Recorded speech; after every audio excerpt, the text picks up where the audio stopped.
The notice was still wet from the rain. Eleanor Marsh pulled her coat tighter against the October wind and read the words again, slowly, making sure she had not misread a single letter. The paper was pinned at the edge of the church notice board, half hidden beneath a faded announcement about the harvest collection. It had not been there yesterday. She knew, because she had walked past St. Cuthbert's every single morning for the past 4 months, and she had memorized every paper, every scrap, every notice on that board. When you are desperate, you learn to look for things that others walk past. The notice read, "Wanted, one experienced seamstress for an indefinite commission at Ashvale Manor. Applicants must present themselves at the east gate of the estate no later than Friday morning. References required." That was all. No name, no signature, no description of the work, no mention of pay. Eleanor read it a third time, and then she took out the small pencil she kept in her coat pocket and copied the words onto the back of her shopping list. She did this carefully, without hurry, though her heart was beating very fast. She had been waiting for something like this. Not something exactly like this, of course. Ashvale Manor was not a place people spoke about with warmth. It sat on the northern edge of Holtwick, 3 miles from the town market, behind a long wall of dark stone that had never, in Eleanor's memory, looked anything other than unwelcoming. The Duke of Casterbrook had inherited it 7 years ago, and had not, as far as anyone in town knew, done much with it since. The gardens had gone untended. The east wing had been closed. The household staff had been reduced from what old people remembered as a grand and busy establishment to a quiet, secretive skeleton of servants who came into town for supplies and said almost nothing to anyone. 3 other seamstresses in Holtwick had more experience than Eleanor. 2 of them had proper shops. One of them, a woman named Mrs. Portman, had worked for titled families before and had a collection of letters to prove it. If any of them had seen this notice, the position would be gone before Eleanor could walk to the end of the street. She folded the paper into her pocket and walked home. Her house was small. That is the kindest word for it. It was a 2-room cottage at the end of Fengate Lane, with a roof that let in water near the chimney, and windows that did not quite close properly in winter. Eleanor had lived there since her father died, 3 years ago, leaving her the cottage, his set of tailoring tools, and a debt to the wool merchant that she had spent 18 months paying off. Her mother lived with her now. Agnes Marsh was 61 years old, and had a cough that had started the previous winter, and had never quite left. The doctor had come twice. The second visit had cost more than Eleanor made in a week, and the medicine he prescribed had cost almost as much again. Eleanor sat at the kitchen table and looked at the copied notice for a long time. She was 24 years old. She had been sewing since she was 7. Her father had taught her everything he knew, and what he had not taught her, she had learned by watching, by practicing, by unpicking her own work in the evenings and doing it again until it was right. She could cut a pattern from memory. She could match thread color in poor light. She could work with wool, cotton, silk, and linen, and she could repair a garment so cleanly that a careful eye could not find the mend. These were not small things. These were years of her life, pressed into her hands like muscle memory. But she did not have a shop. She did not have a guild membership. She did not have the kind of references that came from working for respectable households, because the respectable households in Holtwick gave their work to the guild seamstresses, and the guild did not admit women who worked alone. It was a neat and complete circle that kept women like Eleanor always on the outside of the room where the decent work was being handed out. She had been surviving on alterations, on mending for the inn, on making children's clothes for families who could not afford the guild prices. It was honest work. She was grateful for it. But honest work and gratitude do not keep a roof watertight or a sick mother warm through November. She made her decision before she finished her tea. On Thursday evening, she pressed her best dress, cleaned her work bag, and set out her sharpest needles, her best thread scissors, and a folded sample of her finest work. A piece of black wool she had relined and reseamed so precisely that even her father, who had rarely given compliments, had looked at it twice. She wrapped it in a clean cloth and set it on top of everything else. Then she went to bed and did not sleep. Her mother called from the other room, just before midnight, asking for water. Eleanor brought it, and sat on the edge of the bed for a while in the dark. Agnes Marsh had been a strong woman once. She had raised 3 children, buried 2, kept a household running on very little money, and never once spoken a word of complaint that Eleanor could remember. The cough had changed her. Not her spirit, which was still intact and sharp, but her body. She was thinner than she should be. She tired easily. She slept badly and woke often, and did not always know, in the first confused moments of morning, where she was. Eleanor held her mother's hand until she fell back asleep, and then she sat in the dark kitchen and thought about the notice. She thought about the word indefinite. That meant ongoing. That meant regular income. That meant the possibility, if the work went well, of something stable enough to call the doctor more than twice. She was at the east gate of Ashvale Manor by 7:30 on Friday morning. There were 2 other women already waiting. Eleanor recognized one of them. Her name was Frances Holt, and she worked for Mrs. Portman's shop 3 days a week. She was perhaps 30, with a sensible brown coat and an expression that suggested she had already decided the position was hers. The second woman was younger, perhaps 20, with fine hands and the look of someone who had been doing careful, close work for most of her short life. Neither of them spoke to Eleanor. Neither of them spoke to each other. They waited in the cold for 20 minutes before the gate opened. The woman who opened it was tall, with gray-streaked hair pulled back so tightly it looked like it might be causing her pain. She had the kind of face that does not betray what it is thinking, which Eleanor would later learn was a deliberate habit rather than a natural one. This was Mrs. Aldrin, the housekeeper of Ashvale Manor, and she looked at the 3 women standing at the gate with the calm, measuring attention of someone who has spent a long career making judgments about people and being right about them most of the time. She said nothing. She simply looked. Then she said, "Follow me," and turned and walked back up the drive, without checking whether they were behind her. Eleanor followed. The drive was long, lined on both sides with elm trees that had once been shaped and tended and were now growing as they pleased, their branches reaching across the gravel in long, untidy arms. The grass on either side of the path was knee-high and wet with the morning. The fountain Eleanor could see in the distance as they approached the main courtyard was dry, filled with dead leaves, a cracked stone fish at its center staring at nothing. The east wing of the main building had its windows shuttered. Several of the shutters were hanging at angles, their hinges rusted. It was not a ruin. That would be too strong a word. But it was a house that had stopped being looked after, and the difference between a house being lived in and a house being merely occupied was something that Eleanor, who kept her own small home with such careful attention, felt immediately and clearly. She looked at everything. She always looked at everything. Mrs. Aldrin led them inside through a side entrance and along a corridor to a room that seemed to serve as a kind of receiving and assessment space for household matters. It had a long table, 3 plain chairs, and a lamp that was already lit against the gray morning light. On the table were 3 folded pieces of cloth. She gestured at the chairs. "Sit." They sat. "Each of you will take the cloth in front of you," Mrs. Aldrin said. "You will repair it. You have 45 minutes. The thread and needles are in the basket on the floor. When the time is done, you will set your work on the table and wait." The younger woman looked nervous. Frances Holt looked confident. Eleanor looked at the cloth in front of her, which was a piece of dark green wool, with a long diagonal tear, that had also pulled a section of the weave apart, creating a gap that was not simply a matter of rejoining 2 edges, but of rebuilding what had been lost. It was a harder repair than she had expected.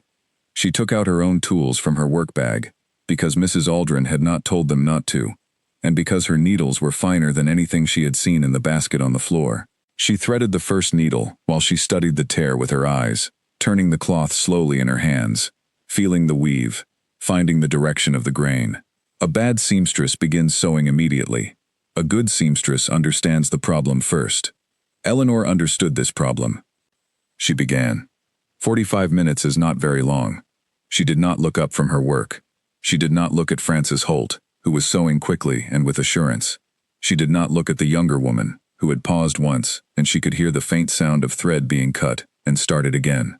Eleanor simply worked, pulling the grain of the wool back into alignment with careful, patient stitches, rebuilding the weave where it had been pulled apart, then closing the tear itself with stitches so small and evenly spaced that they would be nearly invisible from the right side of the fabric. Mrs. Aldrin came back at exactly the 45-minute mark. She set a small clock on the table and said, "Stop." Eleanor set down her needle. Mrs. Aldrin picked up the first cloth, which belonged to Frances Holt. She turned it over. She pressed the repaired section between her fingers. She set it down without expression. She picked up the second cloth, which belonged to the younger woman. She looked at it briefly and set it aside. She picked up Eleanor's cloth. She looked at it for a longer time than she had looked at either of the others. She turned it over. She held it up toward the lamp. She pressed it, ran her thumb slowly along the repaired section, turned it over again, and looked at the right side. Then she set it down on the table and looked at Eleanor. "How long have you been working?" she asked. "Since I was 7, Eleanor said. "My father was a tailor." "Do you have references?" "I have a letter from Mr. Collins, at the Anchor Inn, where I have done their household mending for 2 years. I have a letter from the Whitfield family on Broad Street, for whom I made clothing for 3 children over 4 years. I have samples of my work in this bag, if you would like to see them." She put the bag on the table. Mrs. Aldrin did not open it.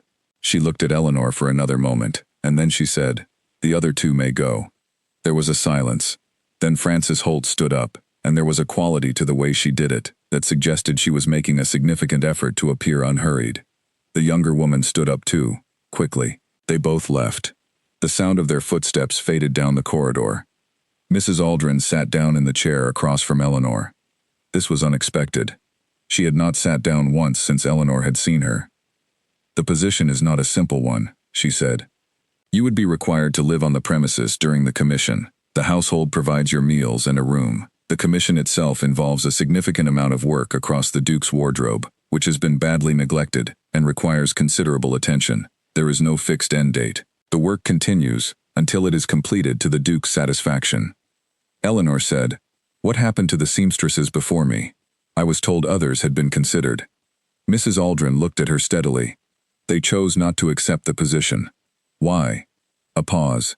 "The manner is quiet. Some people find it unsettling." It was not, Eleanor sensed, the complete answer, but it was the only one she was going to receive at this moment, and she was experienced enough at navigating careful conversations to know when pushing would help and when it would not. "I will need to make arrangements for my mother," Eleanor said. "She is unwell and cannot be left without someone to check on her. If I could have until Sunday to arrange that, I can begin on Monday." Mrs. Aldrin nodded. "Sunday. Come to the East Gate at 8 in the morning. Bring what you need for an extended stay." She stood, which meant the conversation was over. Eleanor stood too and put her bag over her shoulder. "One more thing," Mrs. Aldrin said, as Eleanor turned toward the door. Eleanor turned back. "The garment I would like you to begin with is a formal coat, dark wool. It has a significant tear at the left shoulder seam." She paused. "Please do not ask how it was torn. The Duke does not speak about it, and neither does anyone in this house." Eleanor looked at her. "I understand," she said. She walked back down the long drive alone, under the elm trees, past the dry fountain with its cracked stone fish. The October wind came across the grounds from the moor to the north, cold and clean, and carrying the smell of wet grass and stone. She thought about the coat, a tear at the left shoulder seam. She had repaired dozens of torn seams in her life, from children's play clothes to a gentleman's riding jacket. She knew what tearing felt like, what it looked like, how different kinds of force left different kinds of damage in fabric. A seam fails for reasons: wear, age, poor original construction, or force. She had not seen the coat yet, but something about the way Mrs. Aldrin had said the words, that flat, careful voice, and the instruction not to ask about it, stayed with her as she walked back to town. There was something wrong at Ashvale Manor. She did not know what it was. She knew it the way she knew when a piece of fabric had been mended before, when under the surface of a clean and finished garment, there was an older repair, a history of damage that someone had worked hard to hide. She could usually find those old repairs if she looked closely enough. She thought, "I will look closely enough." She had one more thing to do before she allowed herself to feel anything about the day. She stopped at the doctor's house on the way home and asked about the cost of weekly visits for her mother during an extended absence, and made an arrangement that would just barely work if the pay from the manor was what she hoped. Then she went home, told her mother everything, made supper, and sat up late in the kitchen with her father's old tools spread out on the table, checking each needle, each pair of scissors, each spool of thread, making sure that everything was in the best possible condition for Monday morning. She was, in almost every way, as prepared as a person could be. She had the skill. She had the tools. She had, in some quiet way she could not quite name, the feeling that this commission was not simply a job, but something larger. Something that had been waiting for her to walk past a notice board on a wet October morning and look more carefully than the next person. What she did not have was any understanding of what she was walking into. What she did not know was that the 3 seamstresses who had turned down the position had done so because they had heard, through the particular underground of servants' gossip that runs through every English county like a river beneath the earth, that the master of Ashvale Manor was a man under siege, that the house carried a shadow that had nothing to do with quiet or neglect, or an eccentric nobleman who preferred his own company. She did not know about the brother. She did not know about the lawyers. She did not know about the night 18 months ago when light had burned in the study until dawn and the manor had held its breath. She only knew that a coat needed mending, and that she was the person for the job. She was not wrong about that. She just did not know yet how many other things would need mending before she was done. Sunday came with a low gray sky, and the particular stillness of a day that has already made up its mind about what kind of day it intends to be. Eleanor kissed her mother goodbye, carried her bag to the end of Fengate Lane, and walked 3 miles north toward the dark stone wall and the gate that had opened for her once and, she hoped, would open for her again. It did. She stepped through it, and the gate closed behind her, and the story, which had been quietly gathering itself for some time, began. The coat was laid out on the work table when Eleanor arrived at the room they had given her. She had not been brought to it directly. Mrs. Aldrin had walked her first to a small room on the upper floor of the servants' wing, a room with a narrow bed, a washstand, a single window that looked out over the back of the estate and toward the moor. It was cold in the way that rooms are cold when they have not been used for some time, and Eleanor could see from the faint lines in the dust that the window had been wiped, but not everything else. Someone had made the bed and put a lamp on the table and brought in a small basket of wood for the fireplace. That was all. It was enough. She unpacked her bag, set her tools on the table beside the lamp, and hung her second dress on the hook behind the door. Then she followed Mrs. Aldrin back down the stairs and along a different corridor, one that led to a room she had not seen during her first visit, which was clearly the workroom. It had a large table, good light from 2 windows that faced east, a standing lamp, and a set of shelves along one wall that held an assortment of boxes and small drawers. It smelled of old fabric and lanolin and, very faintly, of something she could not immediately name. She would later identify it as cedar, from the blocks placed inside the old wardrobes in the rooms nearby, used to keep moths away from wool. It was a smell that would, from that day forward, always remind her of Ashvale Manor. The coat was on the table. Midnight blue wool broadcloth, single-breasted, formal cut, with a collar and cuffs that were double-stitched in the old style. She could see from across the room that it had once been a very fine garment. She walked to it and stood beside it without touching it yet, the way her father had taught her to approach a difficult piece of work. Look first. See what you are dealing with before you lay a hand on it. The tear was at the left shoulder seam, beginning where the sleeve was set into the body of the coat and running upward through the seam itself for approximately 4 inches. She bent over it. The wool had not simply separated at the stitch line. The stitches were broken, yes, but beyond them the fabric itself had been stressed, the weave pulled and distorted in a way that spoke clearly to anyone who knew how to read it. This had not happened because the seam was weak. This had not happened because the coat was old, or because it had been caught on something. The fabric had been subjected to a sudden, sharp, directional force, the kind that happens when something is gripped and pulled hard in a specific direction. Eleanor looked at it for a long time. She straightened up, turned it over, examined the lining, checked the rest of the seams for stress. The lining near the left shoulder was also distorted, puckered in a small area just below the point of greatest damage. There was a faint mark on the inner lining near the armhole, very small, a dark smear that could have been many things but which Eleanor's eye, trained to notice what was unusual in a garment, registered and kept. She did not say anything. She had been told not to ask, and she was not asking, but she was seeing, and she would continue to see, because that was not something anyone could ask her to stop doing. She sat down and began her assessment of what the repair would require. The seam itself was the straightforward part. She could restitch it, matching the original thread closely from her own supply, and the result would be sound. But the distortion in the fabric above and around the tear needed to be addressed first, or the repaired seam would sit wrong and pull again at the weakest point. She would need to work the wool back into its correct position, coaxing the weave carefully with a damp cloth, and careful pressing before she put a single stitch near the damage. It was slow work, patient work, the kind of work that could not be hurried. She was glad of that. She had always thought better when her hands were occupied. The first week at Ashvale Manor was a study in quiet. Eleanor was a woman who had spent most of her adult life in a small house with one other person, and before that in a small house with several people, and she knew how to read the temperature of a household from small signs, the way people moved through corridors. Whether they spoke or did not speak in passing, the sound of doors, the kind of silences a place had, because silences are not all the same. A comfortable house has comfortable silences. A house with something wrong in it has silences that have a quality of held breath, of waiting. Ashvale Manor had the second kind of silence. There were 4 other people in the household, besides Mrs. Aldrin and Eleanor herself. There was a cook named Mrs. Gill, who was round and red-faced, and who communicated largely through the quality of the food she produced, which was straightforward and generous, and suggested that she was, beneath a cautious exterior, a kind woman. There was a young woman named Nell, who did general housekeeping, and who had a way of disappearing into corners when conversations started, which Eleanor recognized as a skill developed by people who have learned that being present, but invisible, is safer than being noticeable. There was a stable hand named George, who came inside only for meals and who spent the rest of his time outdoors, which seemed to suit everyone, including him.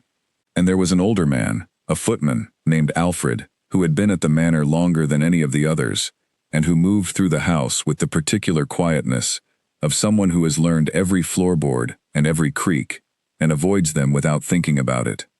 None of them spoke freely. None of them asked Eleanor questions about herself, which she found unusual, because in her experience, the arrival of a new person in a small household was always an opportunity for information exchange, a social event in its modest way. Here there was none of that. She was treated with courtesy, fed at the proper time, and left alone with her work. She asked no questions in that first week. She listened. She heard things, small things. The sound of a door in the main part of the house opening and closing in the early morning, before anyone else was about. The particular kind of footstep that belongs to someone who is walking with deliberateness, not wandering. The fact that the lamp in a room on the first floor, a room whose window she could see from her workroom, was lit at various hours that did not follow any pattern she could understand, sometimes at 7 in the evening and dark again by 9, sometimes still burning when she woke in the night for water. She could see from her workroom window that this room was not on the main corridor. It was a study, or something like one, set apart from the formal reception rooms. She worked on the coat for 4 days. The first day was entirely preparatory, the careful work of restoring the wool's alignment before touching the seam. She used a pressing cloth and a smoothing iron borrowed from the kitchen, and she worked in very small areas, very slowly, watching the weave. By the end of the first day, the distortion was gone, and the coat lay flat and correct, ready for stitching.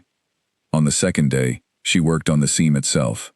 She matched her thread from 3 different dark blues she had brought with her, until she found the closest match, which was still not quite right in certain lights, but would be invisible in the light conditions under which a formal coat was normally seen.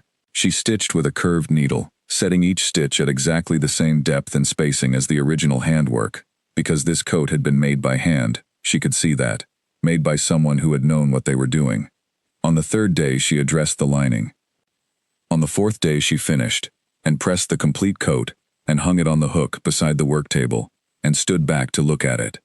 It was good. She knew it was good without anyone telling her.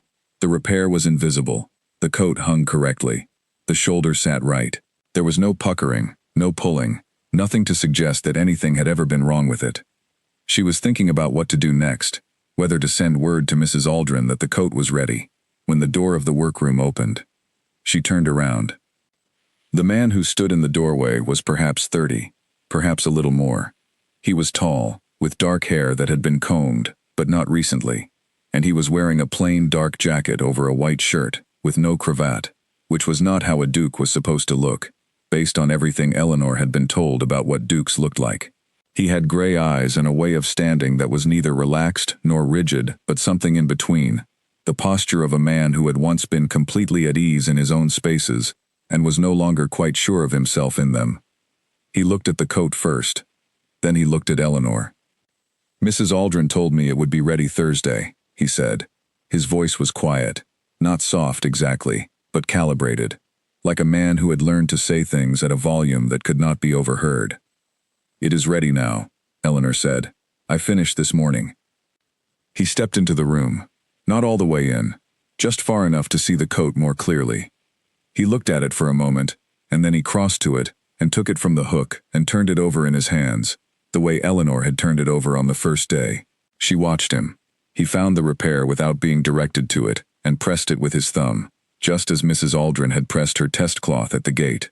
He turned the coat over and looked at the right side. "I can't see it," he said. "No," Eleanor agreed. He looked at her again. There was something in his expression that she could not quite read. Not gratitude, though there was something of that in it. Not surprise, though there was something of that too. It was more like the look of a person who has been waiting for something bad to happen and has just been told, tentatively, that it might not happen yet. "You may begin on the rest of the wardrobe," he said. "Mrs. Aldrin will provide you with a list." He turned to leave. Eleanor said, "Your Grace." He stopped. He turned back. "The coat is sound," she said, "but the shoulder seam, on both sides, has been under significant stress at some point. Not just the torn one. Both. I reinforced them both while I had the coat open, but I would suggest that the next coat you have made, when you have it made, should have the shoulder seam done with a double running stitch rather than the standard method. It would hold better under pressure." He looked at her for a moment. His expression did not change in any visible way, but something behind it shifted. Something that she could not name, and he did not explain.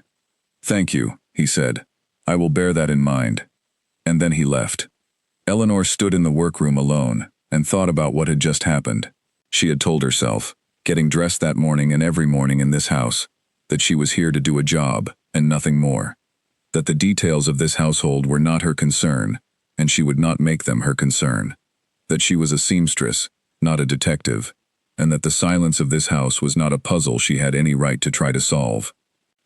She thought about the coat, both shoulders stressed, one seam torn, the lining mark, the way he had looked at the repaired place, with that complicated, unreadable expression. She thought about the notice on the church door that had no signature. She thought about Mrs. Aldrin saying, "Some people find it unsettling." She picked up the list that Mrs. Aldrin had left for her that morning, the list of garments to be assessed and repaired across the Duke's wardrobe. There were 23 items. She had looked at the list briefly when it arrived, and had noted, without drawing any immediate conclusions, that several of them were not the ordinary wear of a man going about ordinary life. They were the kinds of clothes that a person wore to formal occasions, to meetings, to events where one needed to present oneself in a particular way. And many of them, the list noted in Mrs. Aldrin's tight, precise handwriting, had been damaged. 23 garments. She would work through them one by one. She would look at each one carefully. She would see everything there was to see. She told herself this was simply professional thoroughness. By the end of the second week, she was no longer entirely sure that was true. The garments told a story that she had not been told in words. A riding jacket with a torn pocket, the pocket torn from the inside, as if something had been pulled out of it in a hurry. A pair of formal trousers with a long scrape along the knee, the kind of mark left by a fall on stone. A waistcoat with 3 buttons missing from the front, all 3 missing from the same area, which meant they had not been lost separately over time, but had all gone at once, which meant force. A dress coat with a mark on the inner right cuff that Eleanor examined for a long time before she made up her mind about what it was, and then set the coat aside and moved on to the next one. She said nothing. She repaired everything. She was very good at what she did. Alfred the footman brought her tea at 10:30 each morning, without being asked. And on the 8th day, he sat down in the chair near the door and said, without preamble, as though he had been preparing the sentence for some time, "You're doing good work." "Thank you," Eleanor said, without looking up from the seam she was pressing. There was a pause. "The others didn't last a week," he said. The ones who came before. Eleanor looked up. Alfred was looking at the wall, not at her. He had the expression of a man who has decided to say something, and is now trying to say it in a way that does not feel like saying it. Mrs. Aldrin told me they chose not to accept the position, Eleanor said. That's one way to put it, Alfred said. He picked up his own tea from the tray he had brought and drank it in silence for a moment. Then he said, "This house was different once. When the old Duke was alive, it was a proper house then. People came and went, it was busy. What changed it?" Alfred looked at her then, a long, steady look. "Things change," he said. "People come and try to take what isn't theirs, and the people who own it have to spend all their time fighting to keep it. And meanwhile, the house gets quiet, because there's nothing left over for anything else." Eleanor said, "Is the Duke fighting?" Alfred stood up. He collected the tea things from the tray. His face had returned to its careful, uninformative expression. "He needs a good coat to do it in," he said, and left. Eleanor sat for a moment looking at the door he had closed behind him. Then she picked up the next garment from the pile and began to look at it. The garment was a pair of formal trousers, black, with a stripe of darker satin down the outer seam, in the style that formal evening wear had carried for many years. They were in better condition than most of what she had seen so far, which meant either they had been worn less or they had been stored more carefully. She turned them over, ran her hands along the seams, checked the waistband and the hem and the inner leg where garments most often failed first. Everything appeared sound except for a very small tear in the right knee, exterior facing, perhaps an inch in length, the kind of thing that happened when a person went down on one knee on a hard surface. She folded them and made a note and set them in the pile for repair. The next garment was a waistcoat. She had been dreading the waistcoat because she had seen from across the room, when Mrs. Aldrin brought it in, that the buttons were wrong. Not missing, not yet, but about to be. The thread holding the lower 3 buttons had been under stress and was beginning to fail. She checked each button in turn, turning the waistcoat over and examining the stitching on the reverse side, and discovered that the front facing had also been pulled, very slightly, out of alignment with the body of the waistcoat, the sort of thing that could happen if someone had grabbed the front of the garment and held it. She repaired the buttons with fresh thread, double-knotted through the fabric in the proper way, and aligned the facing, and pressed the whole piece, and hung it beside the others. She had been working for 3 hours when Nell brought a small plate of bread and cold meat to the workroom, which Eleanor had not asked for, and which was unexpected, because in the households where she had previously worked, food at midday was either a formal arrangement or not provided at all. She ate it gratefully and thought about Mrs. Gill, who had now twice provided food without being asked, and who she was beginning to understand was, in her own way, paying close attention to how Eleanor was getting on. The afternoon brought a formal evening coat that was in the poorest condition of anything she had seen yet. She spread it on the table and looked at it for a long time before she touched it. The damage was widespread. The lining had separated along the left side. A section of the collar facing had frayed through, and there was a mark on the cuff that she had to examine in very good light before she was confident she understood it. She worked through her assessment slowly and then wrote it all down in her notebook and put the coat aside for the following day, because some repairs require a night of consideration before the hands are ready to begin. She cleaned her tools and covered the workroom table, and stood at the east-facing window for a moment before she left for the evening. The grounds outside were almost entirely dark. The only lights she could see were the lamp in the stable, which was George's domain and burned late, and the lamp in the room on the first floor, which was already lit, even though it was not yet 6 o'clock. She had been watching that lamp for 8 days. She did not know the reason for its irregular hours. She had not asked, but she was aware, in the way that observant people become aware of patterns, that the lamp burned longer and more steadily on days when the post had arrived, and that on the 3 days since her arrival, when no post had come, it had been extinguished earlier than usual. Someone was waiting for news, reading letters, writing letters, managing, from the quiet of that first-floor room, a situation that had not yet resolved itself. Eleanor went downstairs to supper, with Alfred's careful words still sitting in her mind. He needs a good coat to do it in. It was both less and more than it appeared, the way that things spoken carefully in guarded households always were. She ate supper, and listened to the quiet, and thought about what she was walking into. She was not afraid. She was alert. There was a difference. It was the riding jacket that changed everything. Eleanor had been at Ashvale Manor for 3 weeks when she turned the jacket over in the light from her east-facing windows and found, sewn into the inner pocket with stitching that was different in color and texture from everything else on the garment, a strip of paper that had been folded very small and secured with 2 tight stitches through the fabric of the pocket itself. Whoever had put it there had done it quickly and without great skill, but they had done it with purpose. She looked at it for a long moment. Then she set the jacket down and stepped back from the table and looked at the closed door of the workroom. She was alone. She was almost always alone in this room. That was one of the things about this household that she had stopped finding unusual. No one came to look at what she was doing. In most houses where she had worked, there was always someone drifting past, checking in, curious about the work. Here, her workroom door stayed closed, and no one opened it, except Alfred with his tea tray, and Mrs. Aldrin, on the 2 occasions she had come to collect a completed garment. She picked up the jacket again. She was not a person who read other people's private correspondence. She believed in this as a genuine principle, not simply as a rule of behavior. She had been trusted with access to a man's personal belongings, his clothing, the private wear of his daily life, and she took that trust seriously. But she did not know who had put the paper there, or when. She did not know whether it had been there for a long time or a short time. She did not know whether it was meant to be found, or whether someone had hidden it and intended to retrieve it, or whether the person who hid it was even still at the manor. She unstitched the 2 holding stitches with her smallest needle and freed the folded paper without damaging it. She unfolded it. There were 8 words, written in a hurried hand. She read them once, and then read them again, and then folded the paper again and held it in her hand while she stood very still in the quiet workroom and thought about what she was going to do. The words were, "He must not sign anything they bring on Thursday." There was no date, no signature, no indication of who had written it or who it was meant for. Thursday was 4 days away. Eleanor put the folded paper into her apron pocket and finished her assessment of the jacket.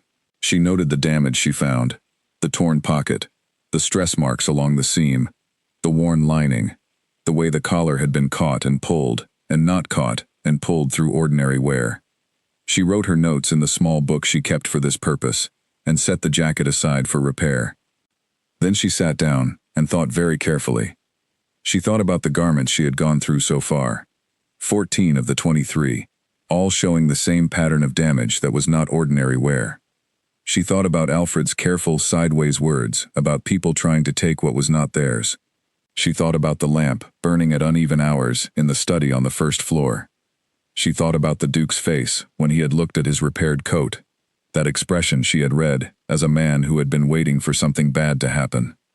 She thought about the words on the paper. He must not sign anything. The question was not whether to tell someone. The question was who to tell and how to do it without stepping so far beyond the boundaries of her position that she lost the job, the income, and any ability to help anyone, including herself. She thought about going to Mrs. Aldrin. She dismissed this.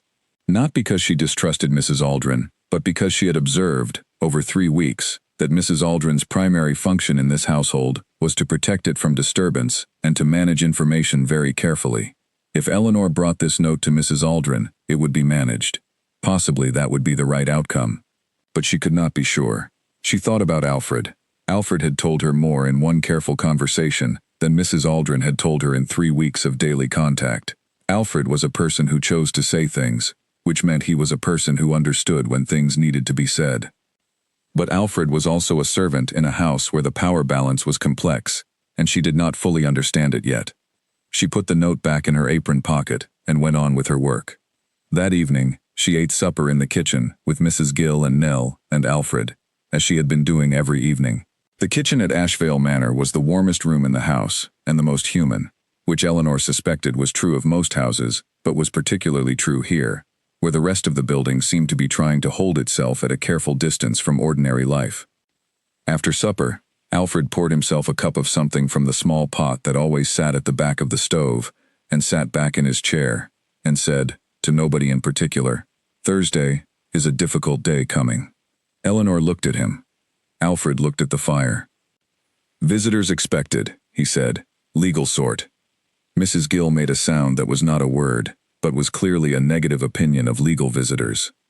Nell left the room, which was, Eleanor had learned, how she responded to any topic that had potential for difficulty. "What kind of legal matters?" Eleanor asked. Alfred wrapped both hands around his cup and said, "The kind that come from brothers, who haven't got what they want yet, and intend to keep trying until they do." Eleanor said nothing. She was thinking. "The late Duke," Alfred said, still looking at the fire, "was a man who knew exactly what he wanted to happen with this estate, and who he wanted to run it. He made that clear in his will, clear as it needed to be." He paused. "Some people think that what's clear can be made unclear, given enough time, and the right sort of lawyers." Eleanor reached into her apron pocket. She took out the folded note. She put it on the arm of Alfred's chair, which was the only surface within easy reach of both of them. Alfred looked down at it. He did not pick it up. He looked at it for a long moment. "Where did you find this?" he said, very quietly. "In the lining of the riding jacket," Eleanor said, "stitched into the pocket." "Which jacket? The brown one? The one with the torn pocket?" "Yes." Alfred was quiet for a while. Then he said, "That jacket hasn't been out of the wardrobe in a year. George says it went missing for 3 days, back in the summer, and then turned up again on the hook where it always lived. He thought he'd miscounted. 3 days gone from the wardrobe, long enough for someone to hide a note in it. The question was whether the person who hid it had meant for it to be hidden from the wrong people, or delivered to the right ones. Perhaps, Eleanor thought, both. Perhaps hiding a note in a pocket was the act of someone who wanted to say something but could not say it openly, and was leaving it to chance, or to the right pair of eyes to make the discovery. Alfred picked up the note now, and read it. His expression did not change very much. He was a man who had spent his whole life working very hard at not having a visible expression, and he was very good at it. But Eleanor was observant, and she saw the small shift around his eyes. "I'll take care of this," he said. "Will you tell him?" she asked. Alfred folded the note and put it into his own pocket. "I'll think about the best way to do it," he said, which was not the same thing as a yes, but was close enough. He stood up, rinsed his cup, and said good night. Eleanor sat by the fire for a while after he left. Mrs. Gill had gone to bed. The kitchen settled into its nighttime sounds, the tick of the cooling stove, the faint movement of air in the chimney. She thought about the word Thursday. She thought about the Duke of Casterbrook, and his coat with the torn shoulder, and his riding jacket with a hidden note in the lining, and his wardrobe full of damaged clothes that told a story no one was telling out loud.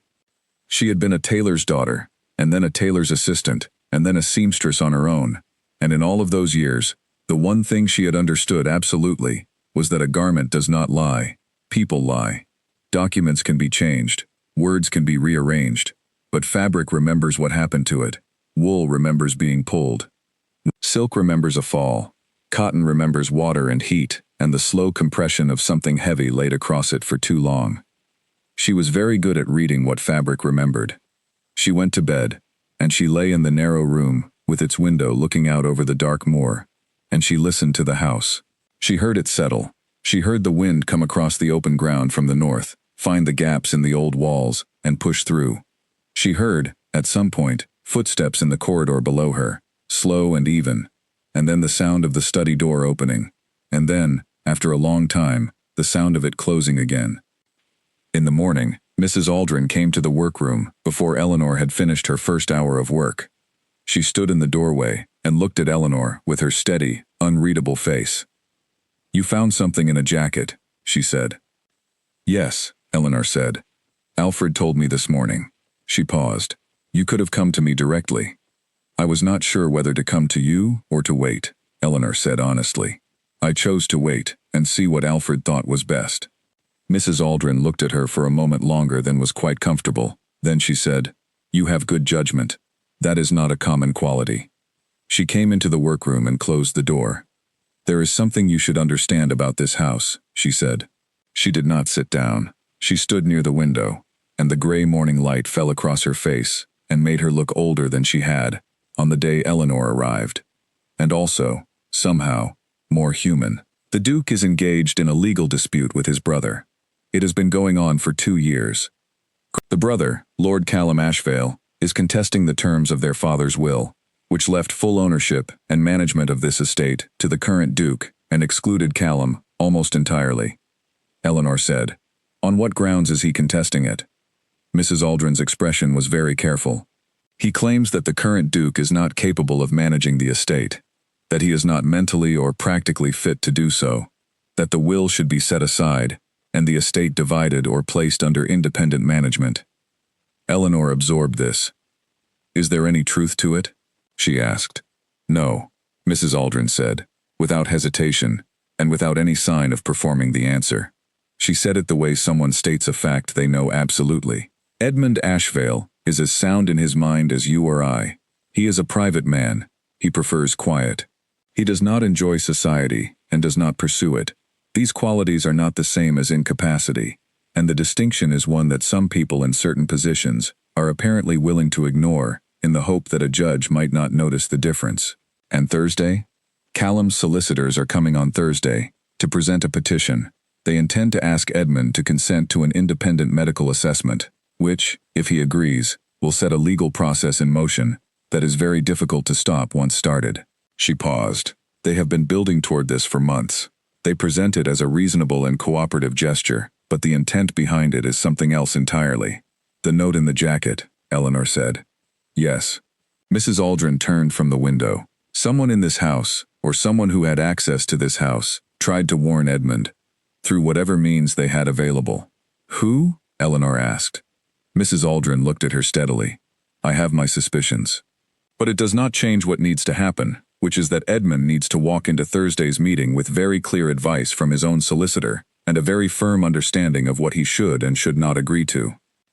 I am telling you this because you found the note, and because you gave it to Alfred, rather than keeping it to yourself, or discarding it, and because I believe you are a person who can be trusted with information, and will handle it with discretion." She stopped at the door. "I am not telling you this because I expect you to do anything about it. You are here to repair the wardrobe. That is your work, and it is good work. I ask only that what I have told you stays in this room." "Of course," Eleanor said. Mrs. Aldrin nodded and opened the door.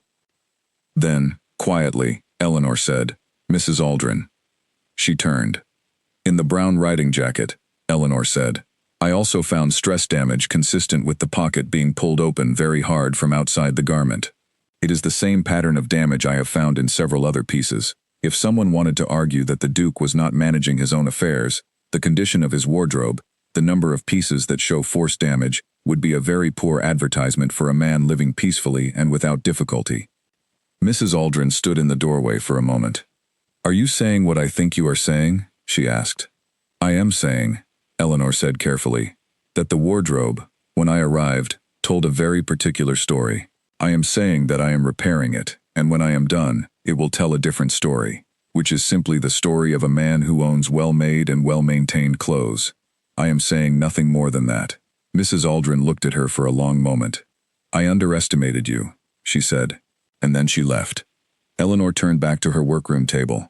Outside, the wind moved across the grounds and the moor beyond, and the elm trees on the drive shook their long arms, and somewhere inside the house, a door opened and closed, in the particular way that doors open and close when someone has just made a decision. Thursday was 4 days away. Eleanor picked up the riding jacket and threaded her needle and went back to work. She worked on the jacket for the rest of that morning. The pocket lining needed replacing almost entirely, which was more extensive work than a simple restitching, but it was also satisfying in the way that thorough work is satisfying, because doing something properly feels different under the hands than doing something quickly. She cut the new pocket lining from a piece of heavy cotton she had brought in her bag for exactly this kind of replacement, and stitched it in with the same weight and spacing as the original, and when she was done the pocket was, if anything, stronger than it had ever been. She was aware, as she worked, of the quality of the day around her. Not a bad day, not a threatening day, just a Tuesday in late October, with the light coming through the east windows in the flat, honest way of autumn light, and the smell of cedar and cloth in the room, and the sounds of the house going about its cautious, careful business in the corridors beyond the closed door. She thought about the note. He must not sign anything they bring on Thursday. She thought about what it meant that someone had felt the need to communicate in that way, hidden and secret, and dependent on discovery by the right person at the right moment. A note hidden in a jacket is not a communication between equals. It is a communication from someone who has no other way to speak. Someone who had been made small enough that the only avenue left was a folded paper in a pocket, trusting that the fabric would carry the message when direct speech could not. She thought about Bertram Hale, the secretary who had left. She thought about what it must have felt like to carry a piece of important knowledge and have no safe way to deliver it. To write it down and hide it and walk away, trusting to chance and a careful pair of eyes. She understood why he had done it. She had spent enough of her own life finding ways to manage in spaces where she was not given equal standing to know what it looked like from the inside. You found the seams. You used the margins. You said what needed to be said through whatever channel remained open, even if that channel was a folded piece of paper sewn into a coat pocket. She finished the pocket lining and began on the outside of the jacket, the long scrape along the right forearm that she had been considering for 2 days. Superficial damage, in the sense that it had not breached the fabric, but the fibers of the wool had been roughed and flattened along a diagonal line in a way that required careful work to restore. She used a fine wire brush, working in the direction of the weave, lifting the fibers very gently without breaking them. It was quiet work. It required only her hands and her patience. She was still working when the kitchen bell rang for the midday meal, and she covered the jacket and put away her tools and went down, and ate in the kitchen with the others, and listened to the ordinary sounds of an ordinary meal. Mrs. Gill talked about the baker's van, and whether it was coming on Thursday or Friday this week. Alfred said he thought Thursday. Nell said she thought Friday, because the last 2 Thursdays it had not come. George said nothing, but he ate a second bowl of soup, which was his usual form of commentary on meals he found acceptable. Eleanor ate and listened and thought, these are good people. They are managing something difficult with great steadiness and very little complaint. She went back to the workroom. She would do the same. Thursday was not here yet. There was still time, and still work, and she intended to use every hour of both. When the jacket was finished, she would move to the dress coat. When the dress coat was finished, there were still 3 more garments on the formal list. Each one was a piece of the story the wardrobe had been telling, and each repair was a quiet, careful act of changing that story into something the garment's owner could walk out in, without the cloth itself testifying against him. She picked up the brush. She went back to work. Thursday arrived the way difficult days often do, quietly, without announcement, wearing the same gray sky and the same cold air as every other October morning, as if it had not been dreaded for 4 days by everyone in the house who understood what it carried. Eleanor heard the carriage before she saw it. She was in the workroom, which faced east rather than south, and could not see the main drive, but the sound of iron wheels on gravel carries, and Ashvale Manor had the particular acoustic quality of very large, very quiet buildings, which was that sounds traveled through it in ways they did not travel through busy, furnished houses. She heard the wheels. She heard the horses. She heard, after a short silence, the sound of the front door being opened, which meant Mrs. Aldrin had gone ahead to receive them at the formal entrance, rather than the side door, which told Eleanor something about the degree of seriousness being attached to this meeting. She went on with her work. She was currently finishing the repairs on a formal evening coat, a piece that had been in worse condition than anything else she had seen so far. There was damage along both front panels, small but deliberate-looking marks that she could not quite explain through any narrative of ordinary accident. She had been thinking about them for 2 days. She pressed the collar seam she was working on and set it aside to cool, and picked up her tea, which Alfred had brought at the usual time, and which she had not yet touched. It was cold. She drank it anyway. She heard voices, distant, through the house, indistinct but present. More than 2 people. 3, possibly 4. She concentrated on her work. An hour passed. She completed the collar repair and began on the left front panel. The damage here was easier to address than she had initially thought, because underneath the visible damage, there was actually a solid piece of fabric with good weight and structure, which meant the repair would hold well. She allowed herself a small moment of satisfaction at this, the kind of quiet professional pleasure that a person feels when the materials they are working with are better than they feared. Then she heard the sound of a door opening very hard, fast and loud, not violent, but not careful either, and then footsteps in the corridor. Not one set, several. They were not coming toward the workroom. They were moving along the main corridor toward the back of the house. Then silence again. Then, about 20 minutes later, she heard the carriage again. The sound of wheels on gravel, moving away, moving quickly. Eleanor set down her needle. She sat in the quiet workroom and thought about what the sounds had told her, which was not very much in specific terms but added up, in the way that small incomplete things add up when you are paying attention, to the impression that the meeting had not ended the way the visitors had expected it to end. Alfred came with fresh tea at the usual time, which was now almost an hour late, and his face, when he came into the room, was doing more than it usually did, which was to say that the controlled surface of his expression was showing some strain around the edges, the way a very tight seam shows strain before it gives. He set the tea down. "They've gone," he said. "I heard the carriage," Eleanor said. "They weren't happy about it." "Were they refused what they came for?" Alfred sat down in his chair by the door. He looked at Eleanor, and then at the floor, and then back at Eleanor, and he said, "Edmund told them he would not be meeting with any medical assessor arranged by Callum's side, and that if they wished to pursue that avenue further, they should present the matter formally to the court, and he would respond through his own solicitor." They had apparently not expected that. Eleanor said, "Had something changed? Before today, did they have reason to think he might agree?" Alfred was quiet for a moment. "There's been pressure," he said. "A lot of it, over many months. The sort of pressure that wears people down. There have been letters, documents presented to him to sign that appeared reasonable on their face but were not, on proper examination. He has signed some things he should not have signed, not because he didn't understand them, because he was, for a time, trying to resolve matters quietly and reasonably, and quiet and reasonable was not what the other side was actually offering." He stopped. "But something changed in the last few days. He seems steadier." Eleanor said, "Has he spoken with his solicitor?" Alfred looked at her.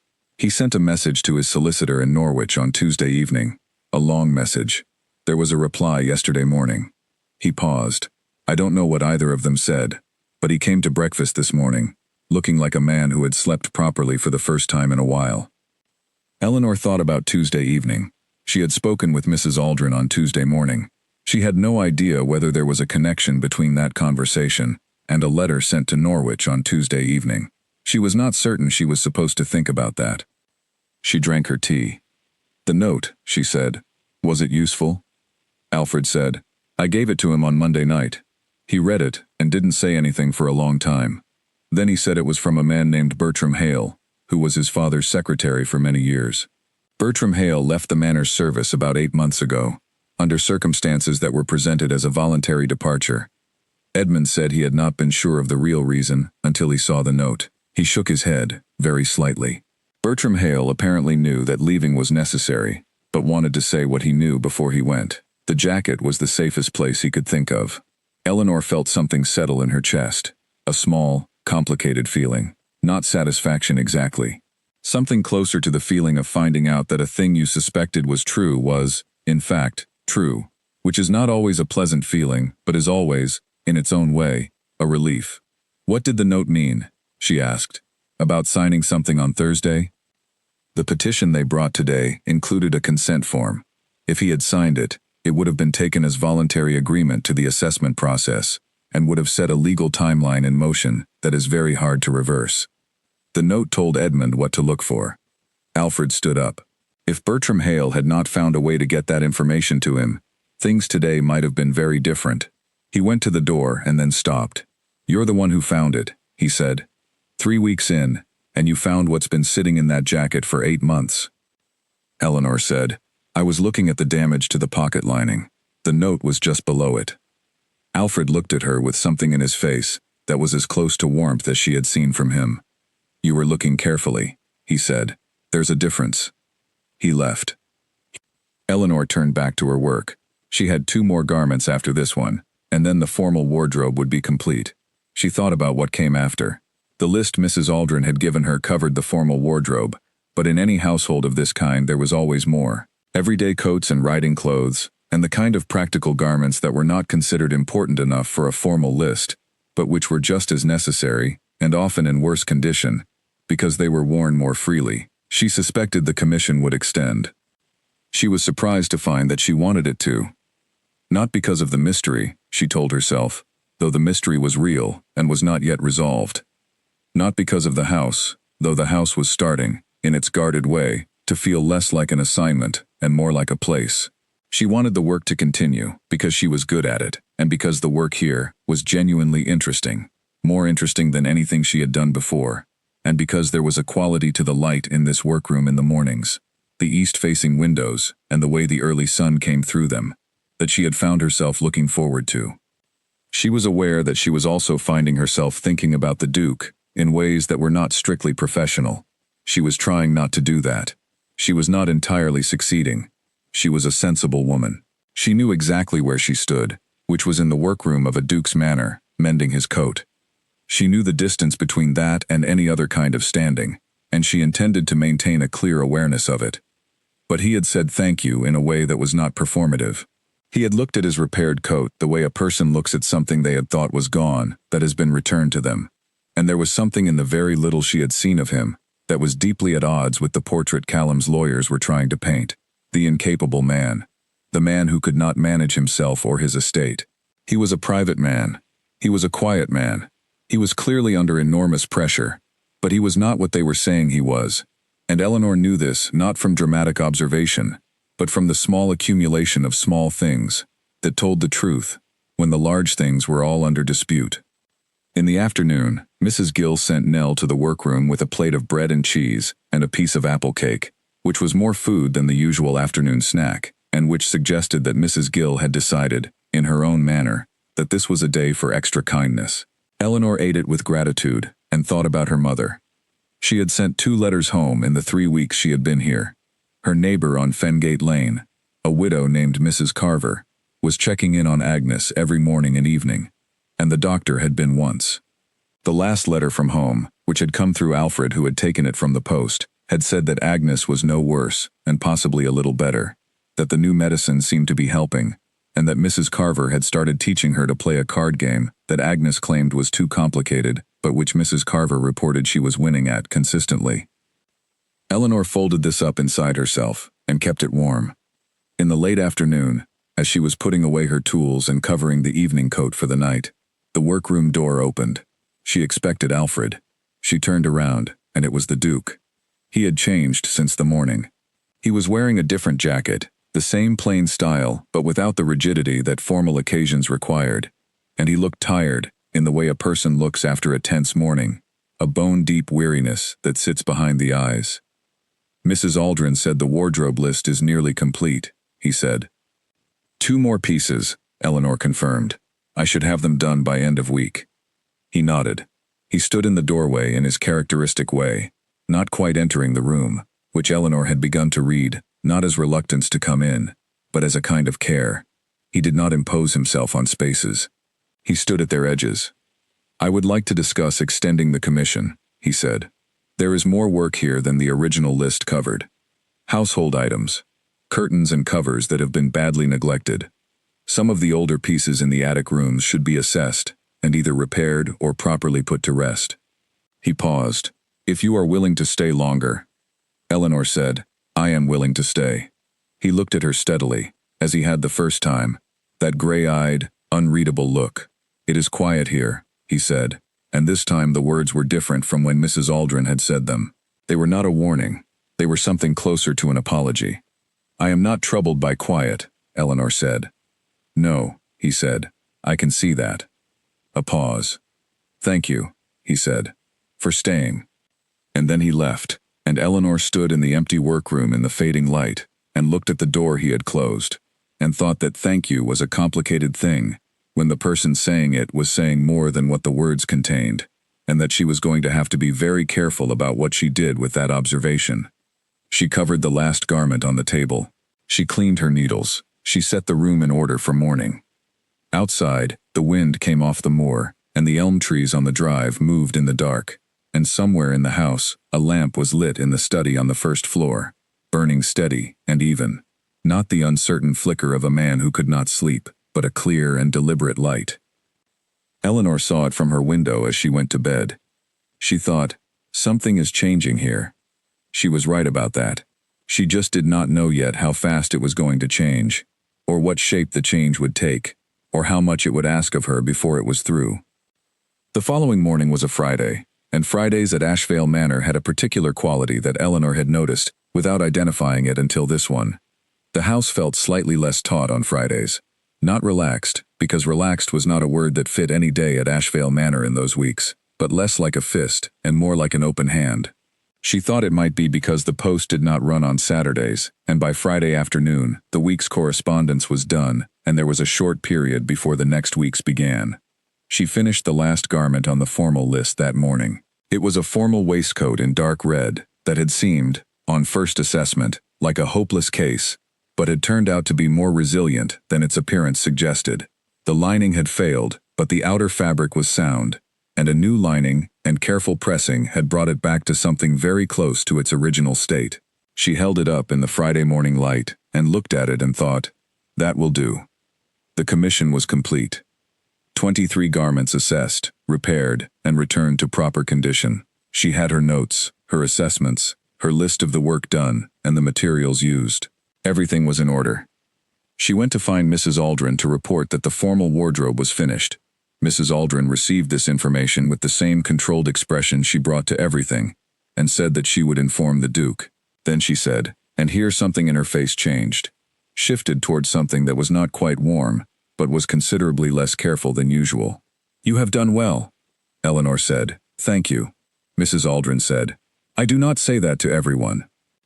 Eleanor understood that this was true. She spent the afternoon writing up her notes in the proper form so that Mrs. Aldrin would have a complete record of the wardrobe's condition on arrival and the work done to address it. It was the kind of documentation she had not always been asked for in previous work, but it was the right thing to do, and she did it with the same care she brought to everything else. Later, she went for a short walk outside. She had not been outside during the day since she arrived, which had not bothered her because she was not generally someone who needed a great deal of outdoor air. But the formal wardrobe was done, and the day was clear and cold, and she wanted to see the grounds in the daylight rather than only through the workroom window. She walked the main drive, under the elm trees. She looked at the fountain, dry and still. She looked at the east wing with its shuttered windows. She looked at the grounds, which were wild in the way of things that have been left to grow as they chose, not ugly but unkempt, the kind of unkempt that has a quality of sadness in it, because you can see what it could be underneath. She thought, this is a house that wants to come back to life. It has not yet found the conditions for it. She walked back to the house as the afternoon light was failing and the cold became more serious, and she thought about the extended commission, the attic rooms, the household textiles, all the territory that had not yet been covered. She thought about indefinite, the word from the notice on the church door that had brought her here. She was, she realized, not sorry she had come. That was not a small thing to realize.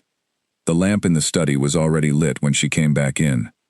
She made her way to the workroom and sat at her table and opened her notebook and looked at the list of what remained. It was not a long list now. She was close to the end of the extended commission's first stage, the assessment of everything in the household that needed attention.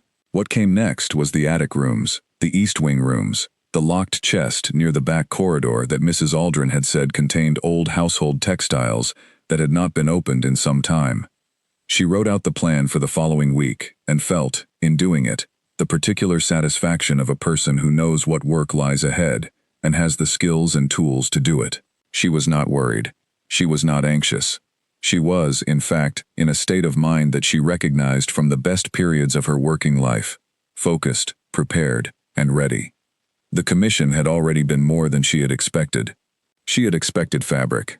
She had found a house and a household and a situation that was larger and more serious than anything she had walked into before. She had handled it with her eyes open and her judgment engaged, and she had not been wrong about what she saw. She was thinking about the attic rooms the following morning when Mrs. Aldrin appeared in the workroom with a letter.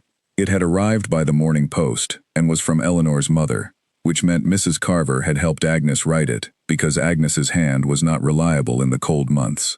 The letter said that Agnes was well, that the card games were going very well, that she had won 3 evenings in a row, and Mrs. Carver claimed the wins were the result of beginner's luck, but Agnes believed it was skill. It said the medicine was working, and the doctor was satisfied. Eleanor read it twice, and then folded it carefully and put it in her bag. She had been at Ashvale Manor for 4 weeks.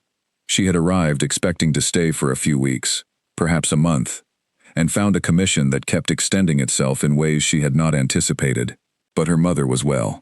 The arrangements were holding. The work here was real and important, and she was the right person for it.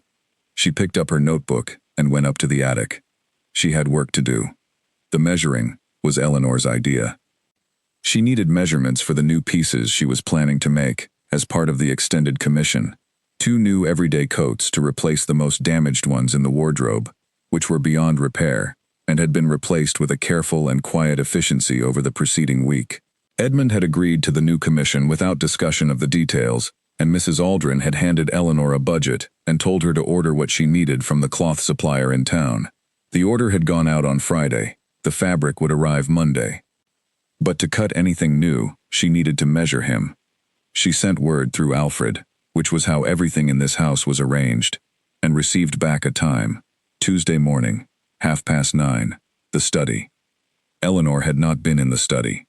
She had passed the door of it many times in the past 3 weeks, walking along the corridor that connected the workroom to the main body of the house, and she had been aware of it as the room that was lit at odd hours, and that the Duke used as his private working space. On Tuesday morning she gathered her measuring tape, her notebook, and her pencils, and knocked at the study door at exactly 9:30. He said, "Come in." The room was larger than she had expected.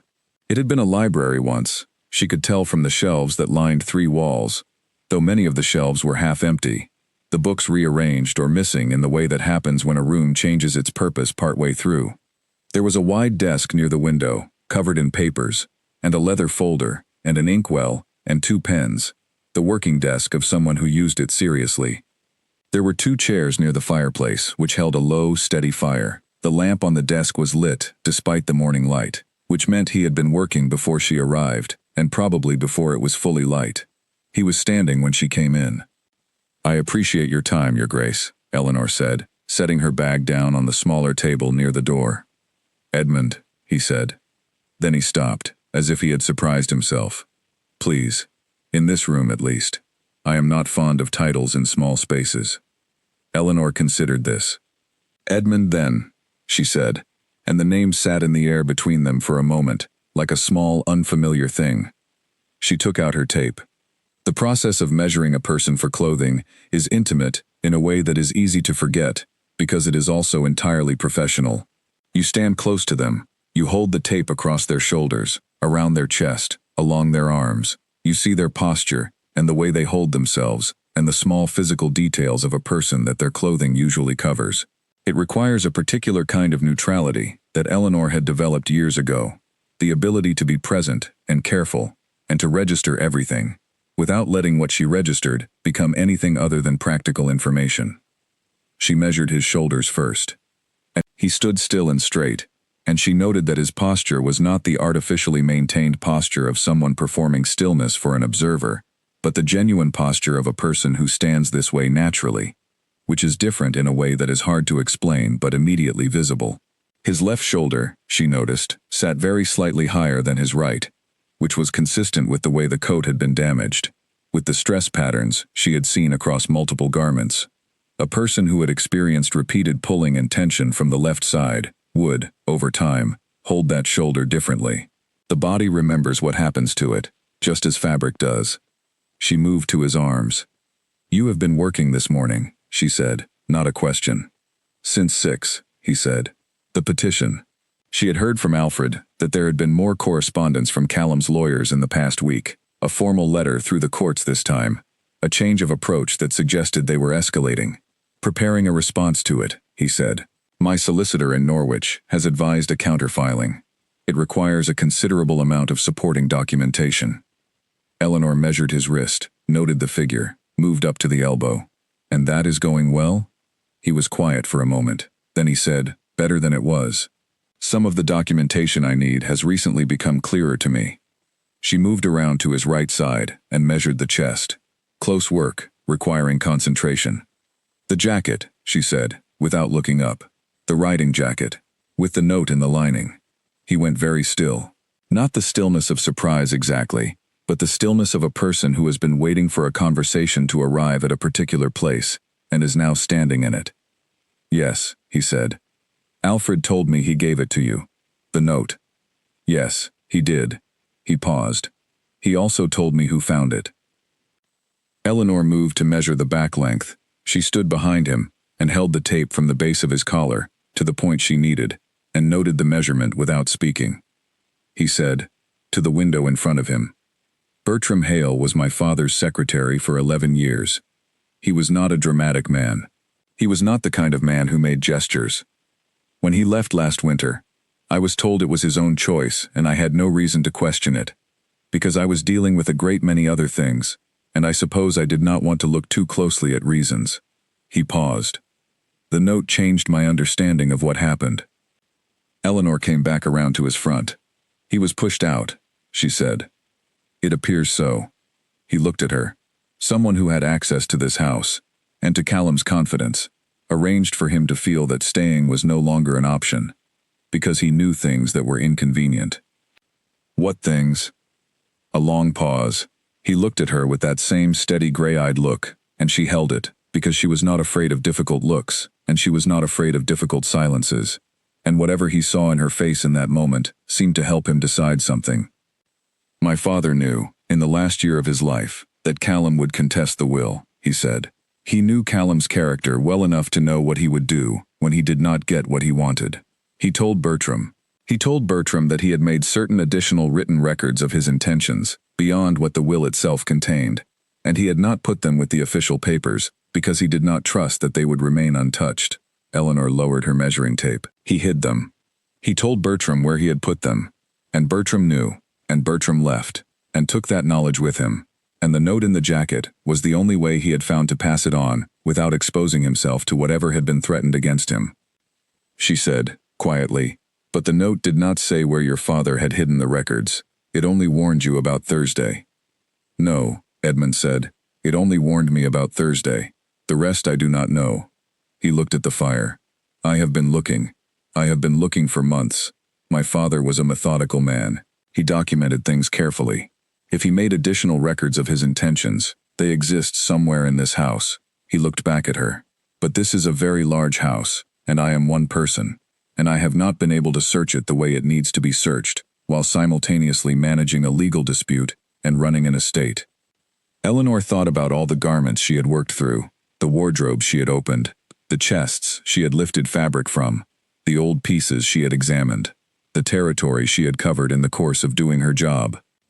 She said, I am in and out of rooms in this house that you have not been into in some time. He looked at her. I am not suggesting anything improper, she said carefully.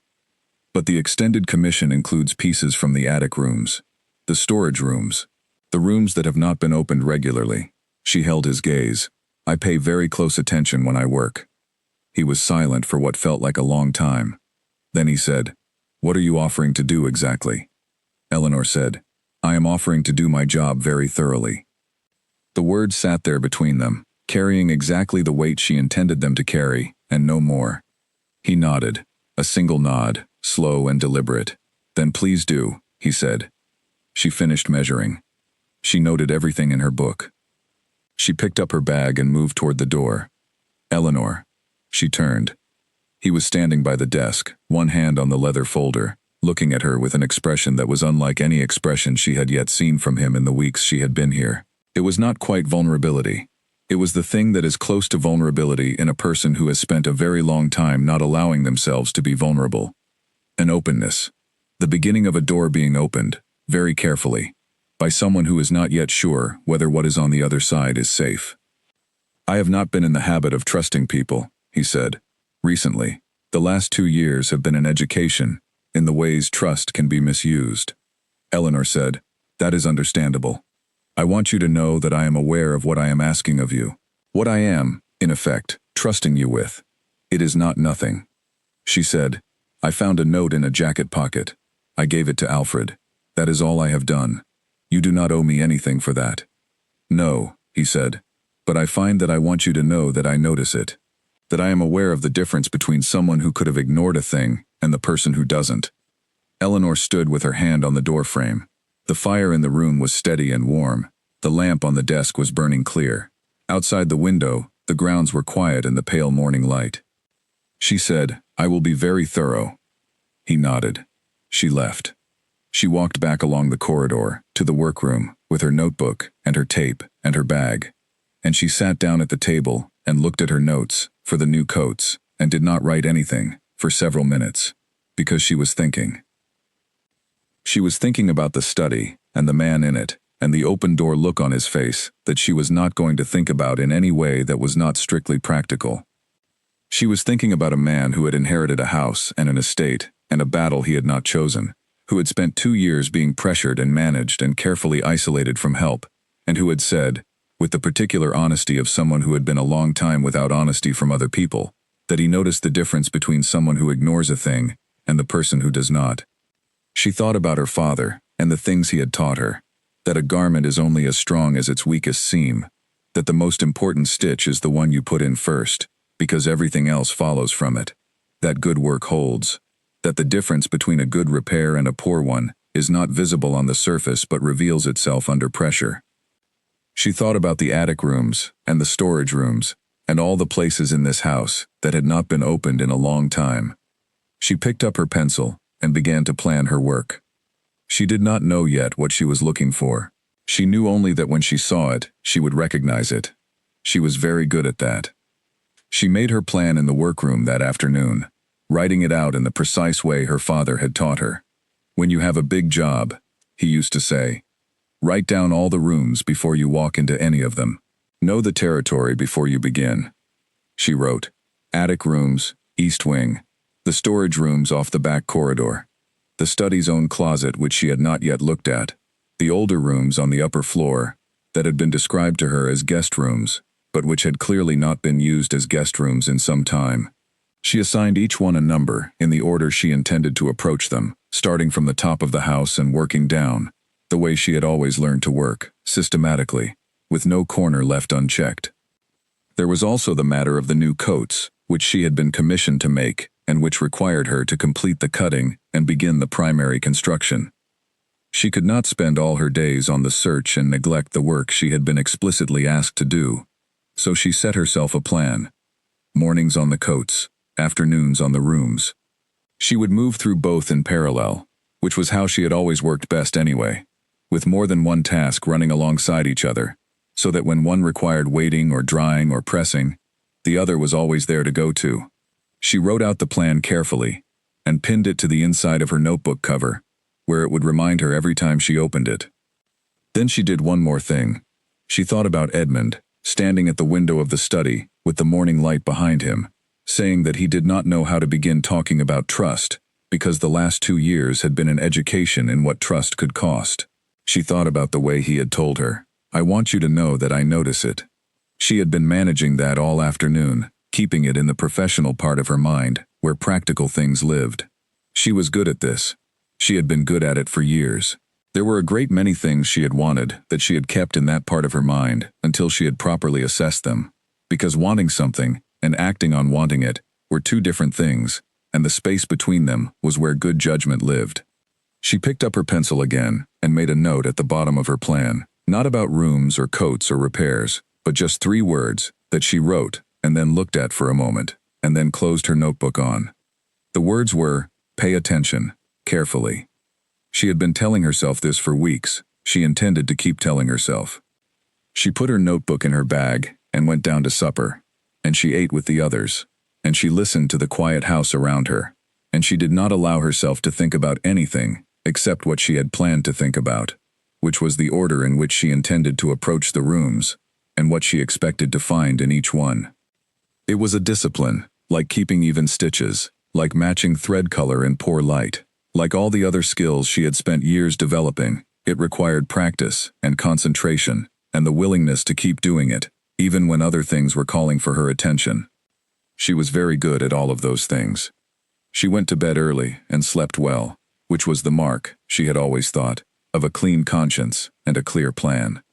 In the morning she began on the first attic room. She had been right about the territory. The attic rooms were large and various, and full of the accumulated objects of many decades, and working through them systematically was neither quick nor simple. But it was interesting. She had always found the insides of households interesting. The way the things a family kept told the story of what they had valued, and what they had not been able to part with, even when they stopped using it. The attic at Ashvale Manor told the story of a family that had once been larger and more present in its own house, that had held formal dinners and received formal guests, and maintained the kind of household that required a great deal of equipment, and that had at some point pulled back from all of that into a much smaller version of itself. She found, among other things, a full set of formal china that had been wrapped and stored with great care, each piece in its own cloth, each cloth tied. Someone had spent a long time wrapping those pieces. She found a collection of household account books going back more than 30 years, which she noted in her own book as something that might be of interest to Edmund. She found 12 matching candlesticks wrapped in flannel, a trunk of children's clothing from what appeared to be several different decades and several different children, and a leather case containing tools for the maintenance of a clock that she did not see anywhere in the room. She found no documents, hidden or otherwise, but she found the measure of the family that had lived in this house, and it was not a small measure. It was the measure of people who had taken care of things, who had stored properly and wrapped carefully, and kept accounts, and maintained the objects of their daily life with enough respect to preserve them for the people who would come after. That mattered. It told her something about the house she was in and the man who had inherited it. She worked until the light in the attic window changed from morning to afternoon, and then covered her notes and went back down to the workroom to check on the first of the new coats, which was at a stage where it needed to be checked and pressed before she could continue. The coat was coming along well. She held it up in the afternoon light and looked at the primary construction and saw nothing that gave her any concern. The seams were even. The grain of the fabric was true. The collar was going to sit properly. She could already see that from the way the pieces were shaping. She hung it back up and made a note and thought about the measurements she had taken in the study, the set of careful numbers in her notebook that represented a man's physical presence translated into a future garment. She was very particular about measurements. She did not round them or approximate them. A coat that fit properly was a coat cut from accurate numbers, and accurate numbers were a form of respect. She set tomorrow's work out on the table, the coat, and a return to the attic for the second room. Then she went down to supper and ate with the household, and listened to the ordinary sounds of an ordinary evening, and was grateful for them in the specific way she had learned to be grateful for ordinary things since she was old enough to understand how rarely they were guaranteed. The attic rooms at Ashvale Manor were not the frightening kind. Eleanor had half expected them to be, based on the way the rest of the house carried its history, the weight of things unspoken and unresolved pressing down through the floors from wherever it lived in the upper rooms. She had climbed the back stairs on the first morning of the extended commission, with a lantern and a list and a willingness to find whatever there was to find, and the attic rooms had turned out to be simply rooms, high-ceilinged, dusty, full of the specific accumulated cast-offs of a family that had occupied this building for many generations. Trunks, old furniture, rolled carpets tied with cord that had dried to brittleness, paintings stacked against walls with their faces in, picture frames without paintings, a child's rocking horse that still moved when the window was open and the draft came through, and fabrics, a great many fabrics. This was, Eleanor reflected, either the luck of her profession or evidence that the late Duke had known what he was doing when he placed an advertisement for a seamstress. She worked through the attic rooms methodically, the way she worked through everything. She did not rush.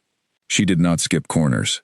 She opened each trunk and each case and each cloth-wrapped bundle with the same careful attention, because you do not know what is in a thing until you open it, and what looks like nothing from the outside has a way of being something from the inside, if you are paying the right kind of attention.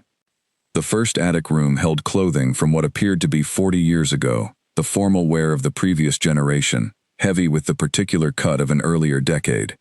Eleanor assessed each piece. Several were beyond help. Several could be preserved with careful attention. She noted everything in her book. The second attic room held household items, curtains that had been removed and stored when the east wing was closed, table coverings, chair upholstery pieces. Much of it was good material that had been allowed to deteriorate through improper storage, rolled rather than folded, left in contact with moisture-drawing materials, exposed to the light through an attic window that had a crack in its corner. She spent most of that day in this room, and came down at the end of it with a list of what could be saved and a plan for how to save it. She also came down with a growing sense that the attic rooms, while interesting, were not where what she was looking for was likely to be. She thought about what she knew of the late Duke from the things he had left behind. He was a methodical man, Edmund had said. He documented things carefully. He had hidden additional records of his intentions not with the official papers, because he did not trust they would remain untouched. He had told his secretary where the records were, and the secretary had hidden that information in a jacket pocket. Eleanor thought, where does a methodical man hide something important? Not in the attic, where things go when they are done with. Not in the public rooms, where the official papers were kept, and which were accessible to people with access to the house. Not in a place that was obviously significant, because obvious significance is the first thing an opponent searches. Where then? She thought about her own small cottage on Fengate Lane, and the places she had hidden things over the years. Not valuable things in themselves, mostly letters and small personal items, but things she wanted to keep safe. She had never hidden anything in the attic. She had hidden things in the most ordinary places she owned, because ordinary was invisible. A letter tucked inside a book she read every year. A small piece of her mother's jewelry wrapped in the lining of a coat she wore in winter. A coat. She had found a note sewn into a coat. She started thinking differently about the wardrobe rooms. Not Edmund's wardrobe. She had been through Edmund's wardrobe completely, and had found nothing beyond what she had already found. But the late Duke had also had a wardrobe. She had assumed, without asking, that it had been dealt with. It was not on her list. When she had arrived and received her list from Mrs. Aldrin, it had not been mentioned. She asked Alfred at tea time, casually, whether the late Duke's personal rooms had been preserved or cleared after his death. Alfred's eyebrows moved very slightly. Preserved, he said. Edmund didn't want them touched. People thought it was grief. I always thought it was more complicated than that. Eleanor said, where are they? Alfred said, East Wing, second floor. He paused. The wing that's been closed. Eleanor looked at him. I would need Mrs. Aldrin's permission, she said. Alfred looked at his tea. I expect she'd give it, he said, if you explained what you were looking for. Mrs. Aldrin gave her permission the following morning. Not easily, and not with enthusiasm, but she gave it, because she was a woman who understood, when she looked at another woman who knew what she was doing, that sometimes the thing to do was to step out of the way and let the knowing proceed. She gave Eleanor a key on a plain iron ring. The key was heavy and slightly stiff in the way of keys that have not been used regularly. She said, the room has been cleaned once a year, every year since his death. There is no dust problem. Take your lantern. Eleanor took the key and the lantern and walked to the East Wing for the first time. The East Wing had not been opened to air regularly, and there was a quality to the air in it that was different from the rest of the house, stiller and older, the air of a place that holds its breath between each yearly visit. The corridor was wide, the floors bare, the windows shuttered. She walked along it with her lantern raised, counting the doors on her right, and stopped at the second one. She put the key in the lock. It opened smoothly. The lock had been maintained, if not the rest of the space. The room was large. It had been a bedroom and a sitting room combined, a gentleman's private suite, of the kind that large houses provide for their owners, where a person can live in a degree of privacy from the formal demands of the main house. There was a bed, properly made and covered, and 2 chairs near a fireplace, and a writing desk near the shuttered window, and built along one wall, a wardrobe that was as wide as any 3 wardrobes Eleanor had seen in other houses. She crossed to it. She opened the left-hand door. The clothes of the late Duke of Casterbrook were still there. She had not expected that.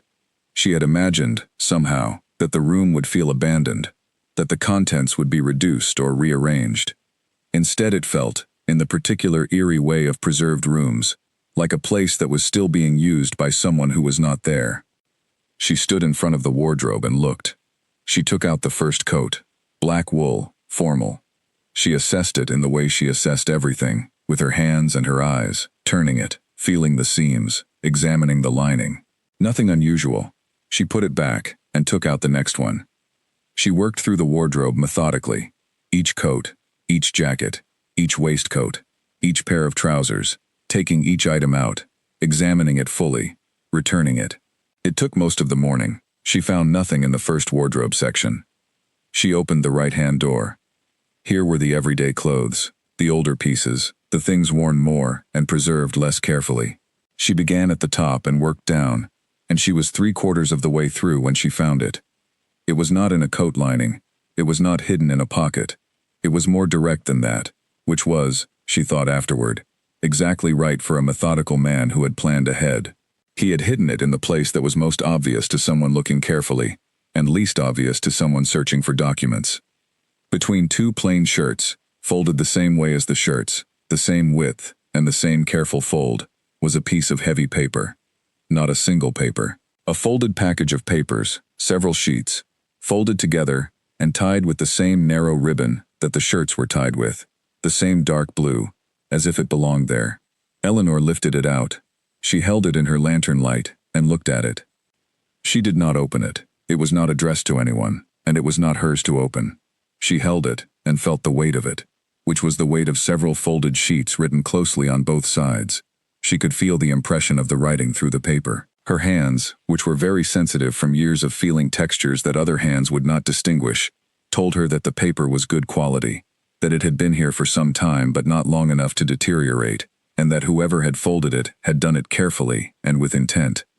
She set it down in the center of the wardrobe shelf, in clear sight, and went to find Edmund. She did not find him immediately.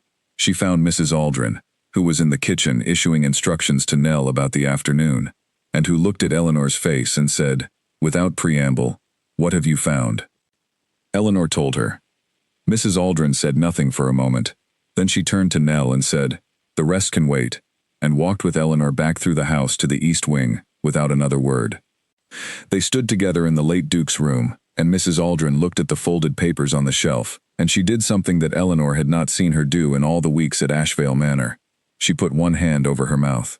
Just for a moment. Then she lowered it and straightened her back and said, "I must get Edmund." "Shall I wait here?" Eleanor asked. "Please," Mrs. Aldrin said, and there was in her voice something that Eleanor had also not heard before. Gratitude, direct and unguarded. She left. Eleanor stood in the room and waited. The light from her lantern moved across the walls, and the old furniture, and the made-up bed, and the wardrobe with its rows of carefully preserved clothes. She thought about the late Duke, who had known his son well enough to trust him, and had known his other son well enough not to, and who had done what cautious people do when they are surrounded by forces that might work against them. He had kept his important things close, and his secrets hidden in the most ordinary places. Edmund came into the room 10 minutes later. He stopped when he saw her. He looked at the room, at the clothes, at the wardrobe, and his face did something that Eleanor had to look away from because it was too much of a private thing to witness directly. She looked at the papers on the shelf while he steadied himself. Then he crossed the room and picked them up. He untied the ribbon. He unfolded the papers.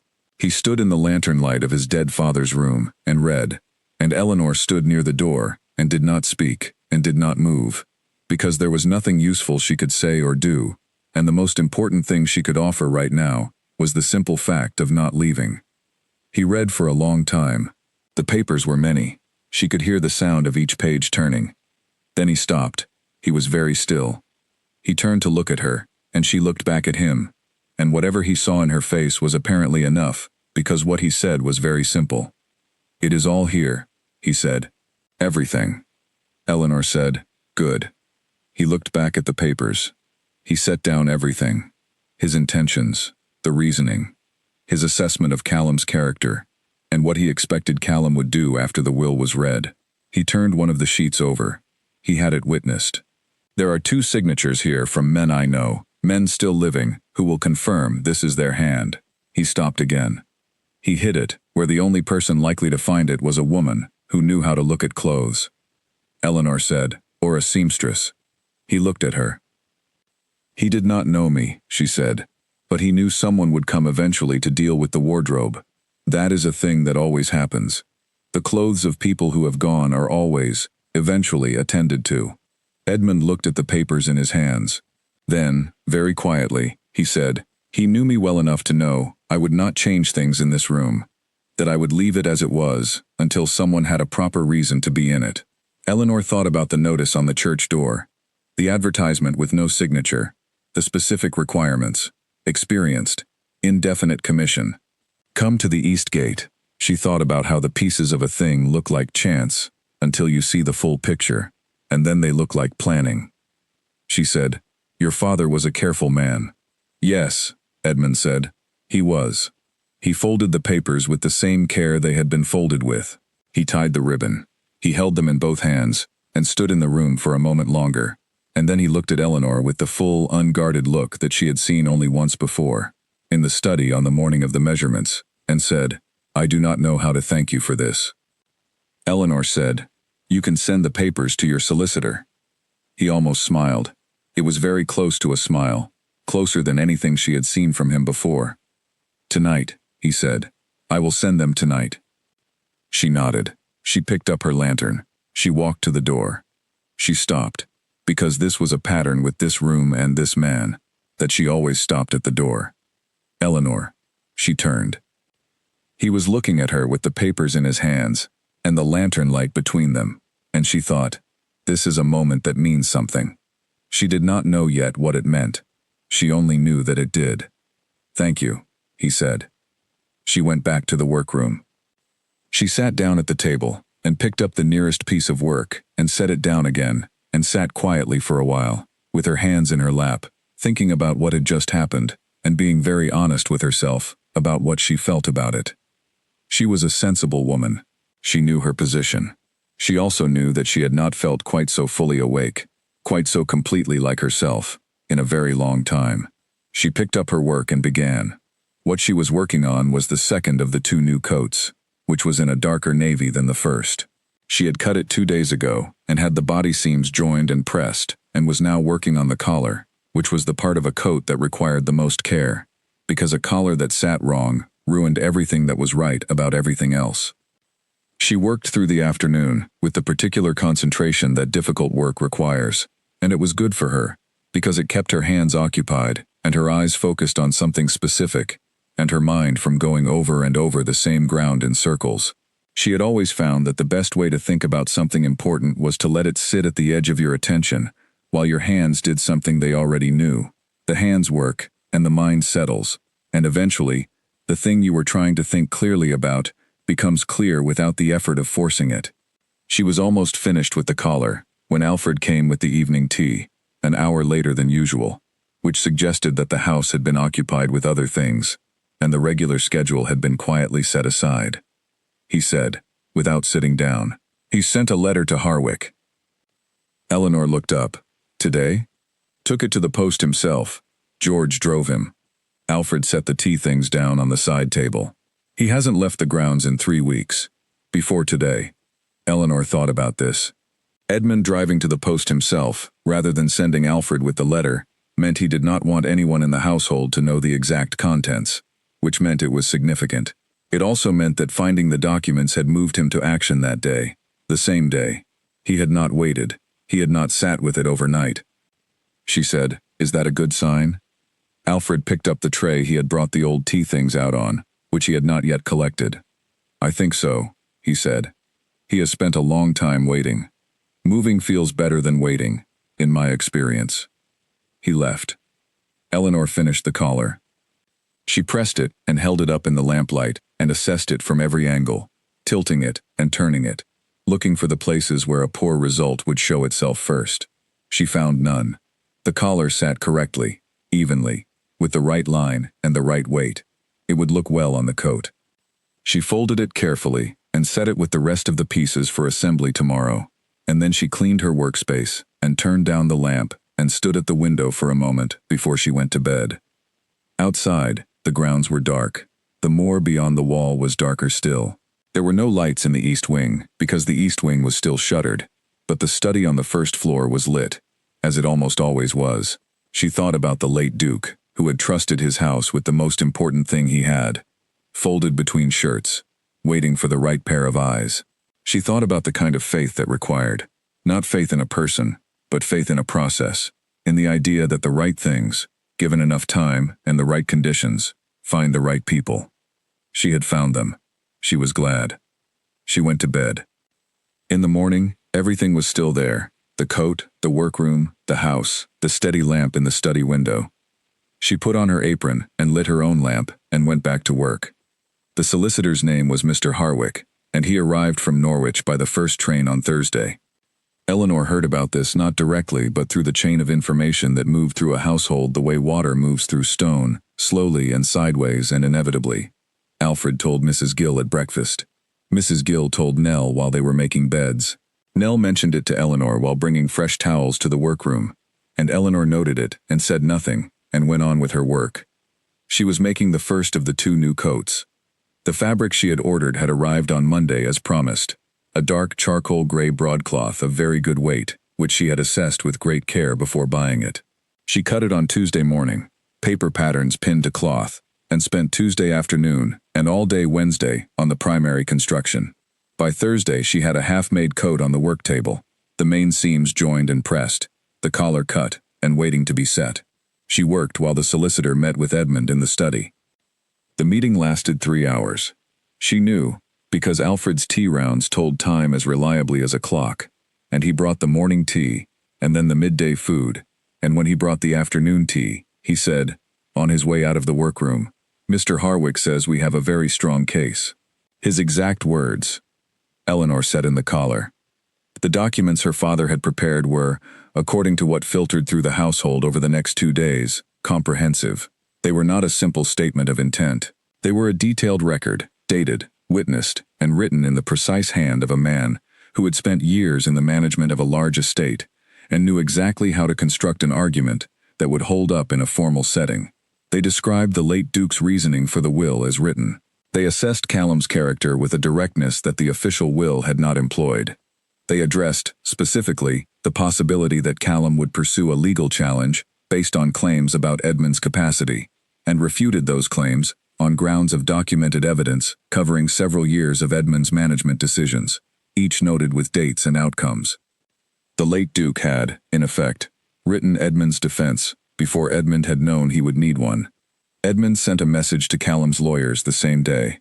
Eleanor did not know what the message said, but she knew from the quality of the silence in the house on Friday morning, a different quality from the held-breath silence she had felt in her first weeks. More like the silence of a room after a window has been opened for the first time, that something had changed significantly. She finished the first coat on Saturday afternoon and sent word to Edmund through Alfred that she would need a second fitting on Monday. He came to the workroom.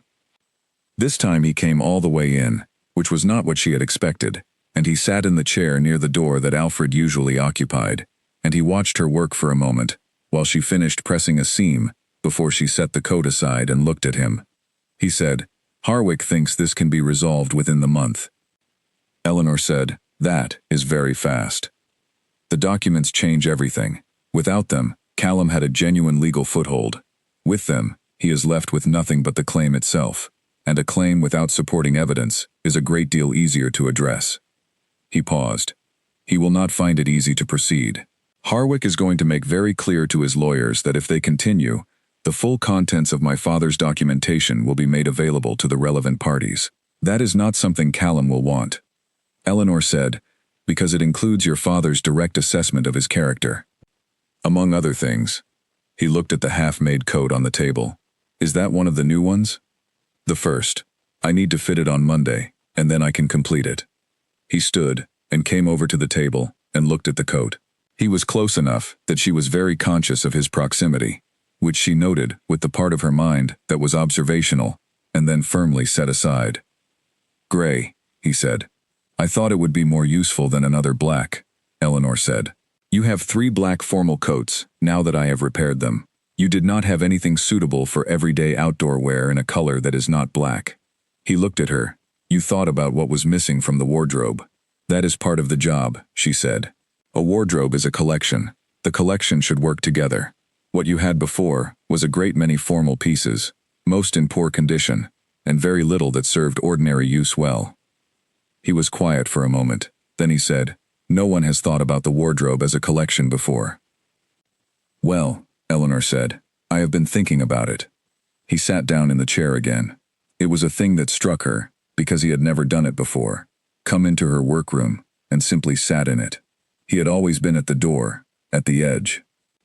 "I want to talk to you about something," he said. Eleanor sat down too, in the chair across the table from him. She folded her hands in her lap and waited. He said, "When this matter with Callum is settled, this house will need to change. Not dramatically. I am not by nature a dramatic person. But it has been too quiet for too long, and quiet of this kind is not healthy. The staff is too small. The East Wing should be reopened. The grounds need attention. These are practical matters, and I intend to address them." "That sounds like a plan," Eleanor said carefully, because she was not yet sure where this was going. "It also means that the household will need to function differently. More people, more movement, more than it has been." He paused.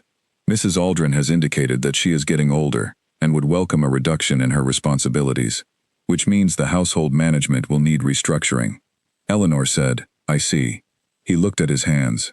"The commission I gave you was described as indefinite," he said. "I meant it.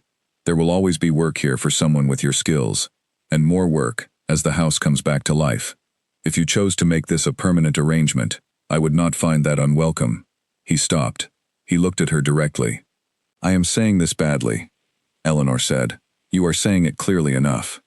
"I am trying not to say more than I have a right to say at this point," he said.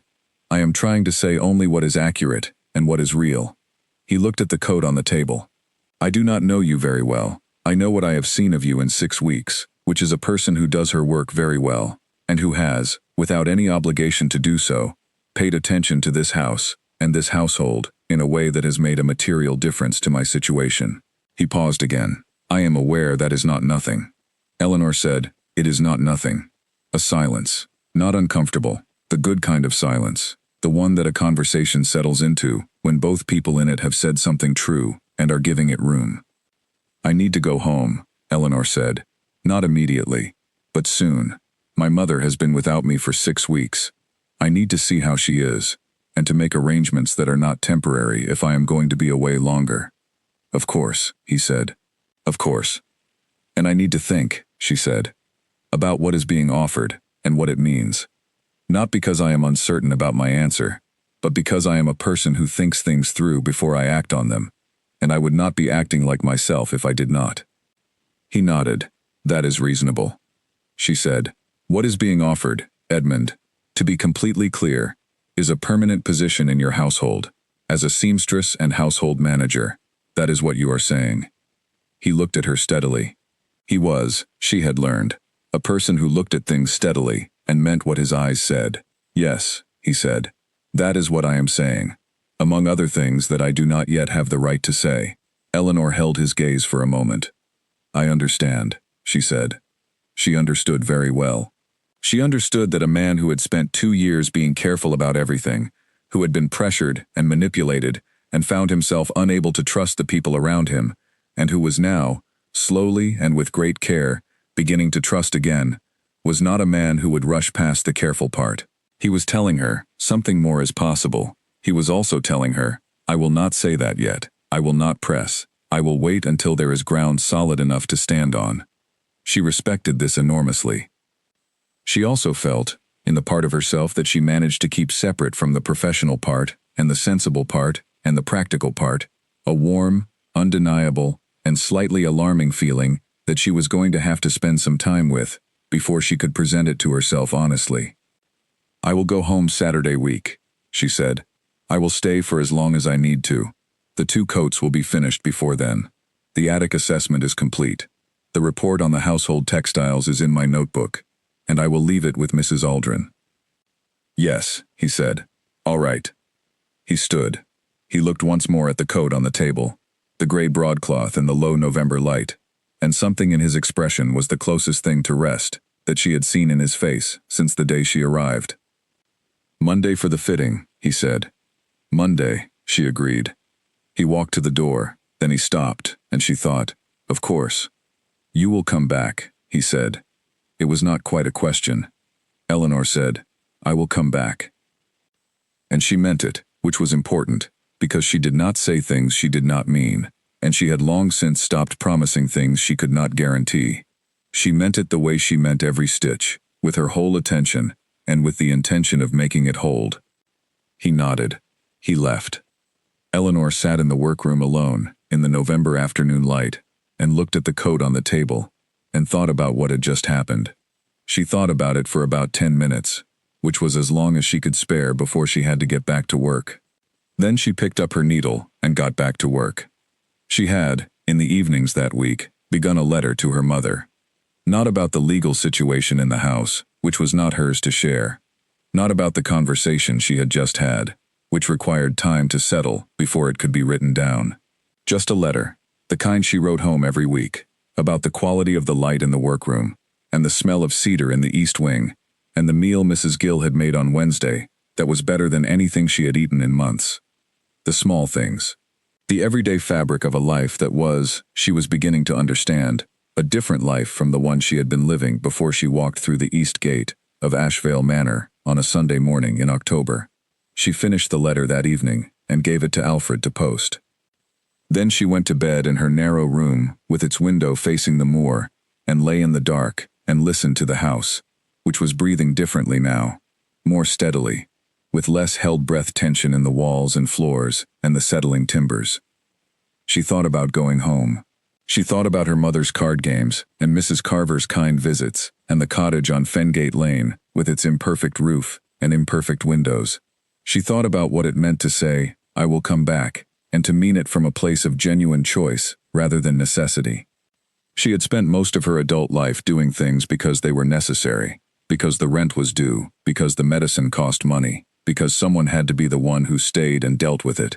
She was very good at necessary. She had built a whole self out of it. This was something different.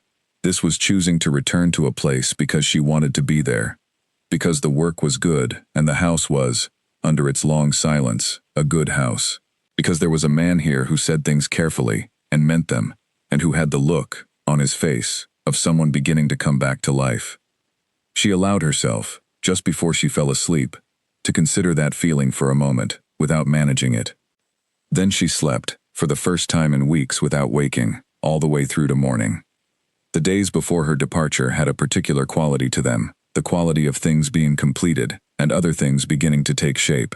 She finished the second coat on Wednesday, navy and well-made, and correct in every detail, and when she hung it beside the first one, they made a pair that she was genuinely proud of.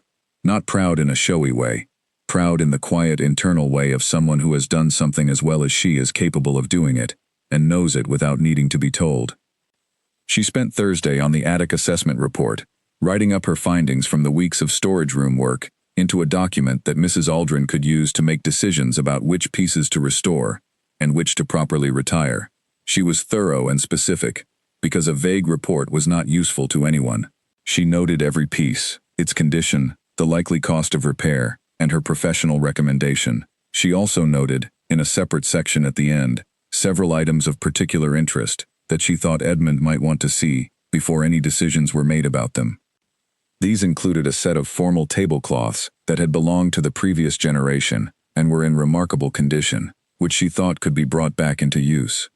A pair of curtains from the south drawing room that were made from a fabric she had not seen anywhere else, and which she suspected were quite old and quite valuable.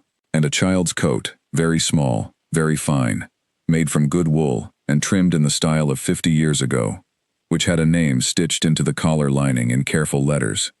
She did not know whose name it was. She left that question for the people who would know. On Friday she cleaned the workroom thoroughly, a proper deep clean, the way she cleaned at the end of major work.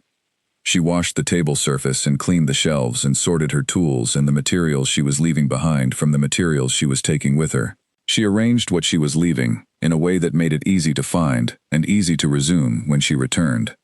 She wrote out the current state of the extended commission, what had been done and what remained, and left it pinned to the inside of the workroom door, where Mrs. Aldrin would see it. She spent Friday evening in the kitchen. Mrs. Gill made a considerably better supper than the usual Friday offering, a fact that neither of them remarked on but both of them noted. Alfred was present, and so was Nell and George, who rarely came to evening supper, and the conversation was not different from any other evening's conversation in terms of what was said, but in terms of who was in the room and the quality of the attention being paid to it, it was different. These were people who had been in this house through difficult years and had stayed. Eleanor understood something about staying. She had done a great deal of it herself. At the end of the evening, when things were being cleared, and the fire was being banked for the night, Alfred said to her, very quietly, so that only she could hear, "He's different since you've been here." Eleanor said, "People are often different when things around them change." Alfred said, "Some things change and some things change." He carried the tea tray to the sideboard.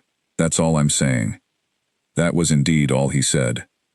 She went up to her room for the last time that day, and she sat for a while on the narrow bed with the window open slightly so she could hear the sounds of the grounds at night, the wind, the far-off sound of the moor, the occasional shift and creak of the elm trees. She had slept under these sounds for 8 weeks, and had, somewhere along the way, stopped hearing them as unfamiliar. She closed the window. She packed her bag carefully, the way she packed everything, putting the heaviest items at the bottom and the most fragile at the top. She set her tools in their roll. She checked that she had not left anything in the wardrobe or on the table. Tomorrow, George would take her to town. She would see her mother. She would come back. She lay down and closed her eyes, and the house settled around her, and somewhere on the first floor the study lamp burned on through the night, steady and clear, as it always did. Callum Ashvale arrived on a Wednesday without warning. Not without his lawyers, not without 2 witnesses, who turned out to be men with notebooks and formal expressions, who positioned themselves near the door of the entrance hall like people who expected to be writing things down shortly. Not without the particular forward-leaning energy of a man who has decided that aggression is the same as strength, and who has not yet learned that they are very different things. Eleanor was crossing the entrance hall when they came in. She had not expected them. Nobody had. The front door had been answered by Mrs. Aldrin, who had been on her way to the linen room, and happened to be nearest when the bell sounded, and who had opened the door with the expression of someone who had expected the usual local delivery, and received instead a problem. Eleanor stopped. She was carrying a rolled length of fabric under one arm, and her notebook in the other hand. She had been on her way to the back sitting room to assess the curtains, which had been taken down from the east wing, and needed to be evaluated for recovery. She stopped in the entrance hall and she did not move, because moving would have drawn attention, and she was not sure yet that attention was what she wanted. Callum Ashvale was not what she had imagined. She had built a picture of him in her mind over the past 7 weeks from the fragments she had received. Alfred's careful words about people who want what is not theirs, Mrs. Aldrin's precise assessment of his legal strategy, the documents she had found in the late Duke's wardrobe that had described his younger son with the particular detail of a man who had watched someone's character develop and had not liked what he saw. She had built a picture of something obvious, something loud. The man standing in the entrance hall was not obvious. He was perhaps 35, well-dressed in the way of someone who spends money on clothes as a form of argument, who wants others to look at the cost of what he wears and draw conclusions from it. He was not tall. He had the late Duke's gray eyes, but used them differently, the eyes of someone who was always measuring a room for its vulnerabilities. His manner was easy and pleasant, the manner of a man who has learned that easy and pleasant is an effective outer layer, and he used it now with Mrs. Aldrin, saying something about having been in the area and hoping to catch his brother in, a casual and neighborly framing that bore no relation to the solicitor and the 2 witnesses standing behind him. Eleanor looked at the solicitor, a precise-looking man with a flat leather case under his arm, not Callum's usual representative, she thought. Someone new, someone who had been brought in for this particular purpose. Mrs. Aldrin said, "I will let His Grace know you are here, if you will wait in the front room." She led them to the front sitting room, which was the most formal and least personal room in the house, the room that was kept for exactly this kind of visitor, and which contained nothing except furniture and the particular atmosphere of a space designed to make visitors feel that they are guests and not participants. Then she went to find Edmund, and Eleanor went to find Alfred. Alfred was in the kitchen. Eleanor told him quietly and quickly what she had seen. He listened without changing his expression and then said, "How many people?" "Callum. A solicitor I don't recognize. 2 men with notebooks." Alfred said, 4 against 1. He thought for a moment. "I'll stand outside the door. It's my job to be available, and that means being near whatever room is in use." Eleanor said, "What do they want?" Alfred said, to make something happen before Harwick's counter-petition is formally filed. Harwick's filing was expected this week. If they can get Edmund to sign or agree to something before it goes through, they can muddy the situation even with the documents. He stood up. But Edmund knows that now. He didn't know it 6 weeks ago. Eleanor said, "Is there anything useful I can do?" Alfred looked at her. "You can be in the corridor," he said, "near the door of whatever room they end up in. If something specific is needed, I'll find you." She had not intended to be useful in this way. She had intended to look at curtains, but she carried her fabric and her notebook to the corridor near the front sitting room, and stood there with the appearance of someone who was on their way somewhere, and had briefly stopped, which was not entirely untrue. She heard voices. She heard Edmund's voice first, because she had learned its register in 7 weeks. Quiet, precise, carrying that particular calibration of a man who has decided not to raise his voice, regardless of what is put in front of him. And then Callum's voice, easier and warmer on the surface, with a confidence in it that was not the same as Edmund's quietness, but that was arranged to sound similar, to present itself as calm. She could not hear the words, only the texture of the voices, and the pauses, and the sound of the leather case being opened. The meeting lasted 40 minutes. Eleanor was still in the corridor when the front sitting room door opened. She turned slightly to one side so that she was facing the wall rather than the door, which meant she was visible but not directly watching, and she listened. Callum said, "It is not a complicated request, Edmund. A straightforward independent assessment would put all of this to rest, for everyone." Edmund said, "I have told you what I am willing to do, and I have told you the terms under which this matter will be resolved. My solicitor has been in contact with yours. I suggest the conversation continue there," Callum said, in a different tone, quieter and closer to something real. "You are making this much harder than it needs to be." Edmund said, "I disagree." Footsteps. Eleanor moved along the corridor as if she had just arrived from the workroom end. She turned the corner and came face to face with Callum Ashvale at a distance of about 6 feet. He looked at her. She looked at him. He said, "Who are you?" She said, "The seamstress," and continued walking, because continuing to walk was the most natural thing, and she did not look back. She heard him say, behind her, to someone, "What seamstress?" and she heard no reply. She went to the front of the house by the longer route and came out in the entrance hall, just as Mrs. Aldrin was opening the main door for the departing visitors. Callum Ashvale walked out with his solicitor and his 2 witnesses, and as he passed through the door, he turned once and looked back into the entrance hall. He was looking for Edmund, she thought, but Edmund was not there. What he found instead was Eleanor, standing across the hall with her fabric and her notebook, and he looked at her with a sharpness that replaced the easy pleasantness of his earlier manner entirely. She met his look and held it. He left. The door closed. Mrs. Aldrin stood very still for a moment, and then exhaled, a small and controlled exhale, and turned to Eleanor and said, "Good." Eleanor said, "Did they get what they came for?" No. Mrs. Aldrin's composure had fully reasserted itself. Edmund refused the consent form again. He told them that any further approach should be made through the court, and that his solicitor would handle the response. "Harwick's filing goes through this afternoon."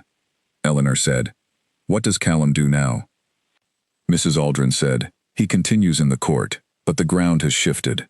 The documents we found changed the shape of his argument substantially. He is now in the position of trying to discredit material produced by his own father, which is a very poor position to argue from." She moved toward the corridor, then stopped. "He asked about you," she said. "On his way out, he asked who the seamstress was and how long you had been here." Eleanor said, "I expected he might." Mrs. Aldrin looked at her. "He will try to use you," she said. "Not necessarily directly, but if he believes there is a relationship here of any kind beyond professional, he will try to use it. He has done this before.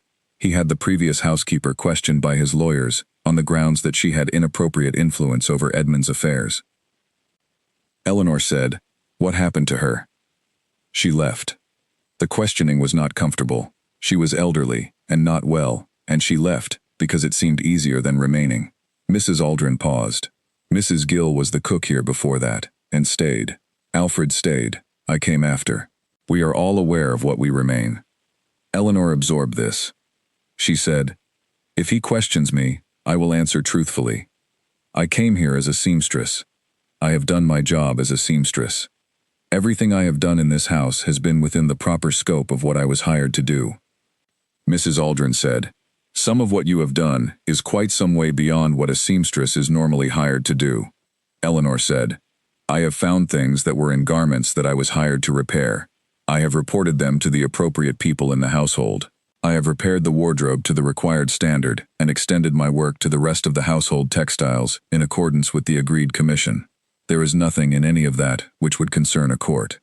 Mrs. Aldrin looked at her for a long moment. "No," she said, "there is not." She left. Eleanor stood in the entrance hall alone. The front door had been shut against the November afternoon, and the cold was not coming through it anymore. But the air in the hall still had the particular chill that came with difficult visitors, the chill of tension and confrontation, and the after-feeling of a space that had been used for something adversarial. She thought about Callum's look, the way it had changed when the easy surface dropped. What was underneath was not the cruelty she might have expected. It was something more practical than cruelty. Calculation. He had looked at her and calculated, in the second before the door closed, what she was and what she might represent. She thought, "I need to be very careful. Not afraid. Careful. There is a difference." And Eleanor had spent her adult life learning to tell the difference, because fear and caution feel similar, but produce different results. Fear makes a person smaller. Caution makes a person precise.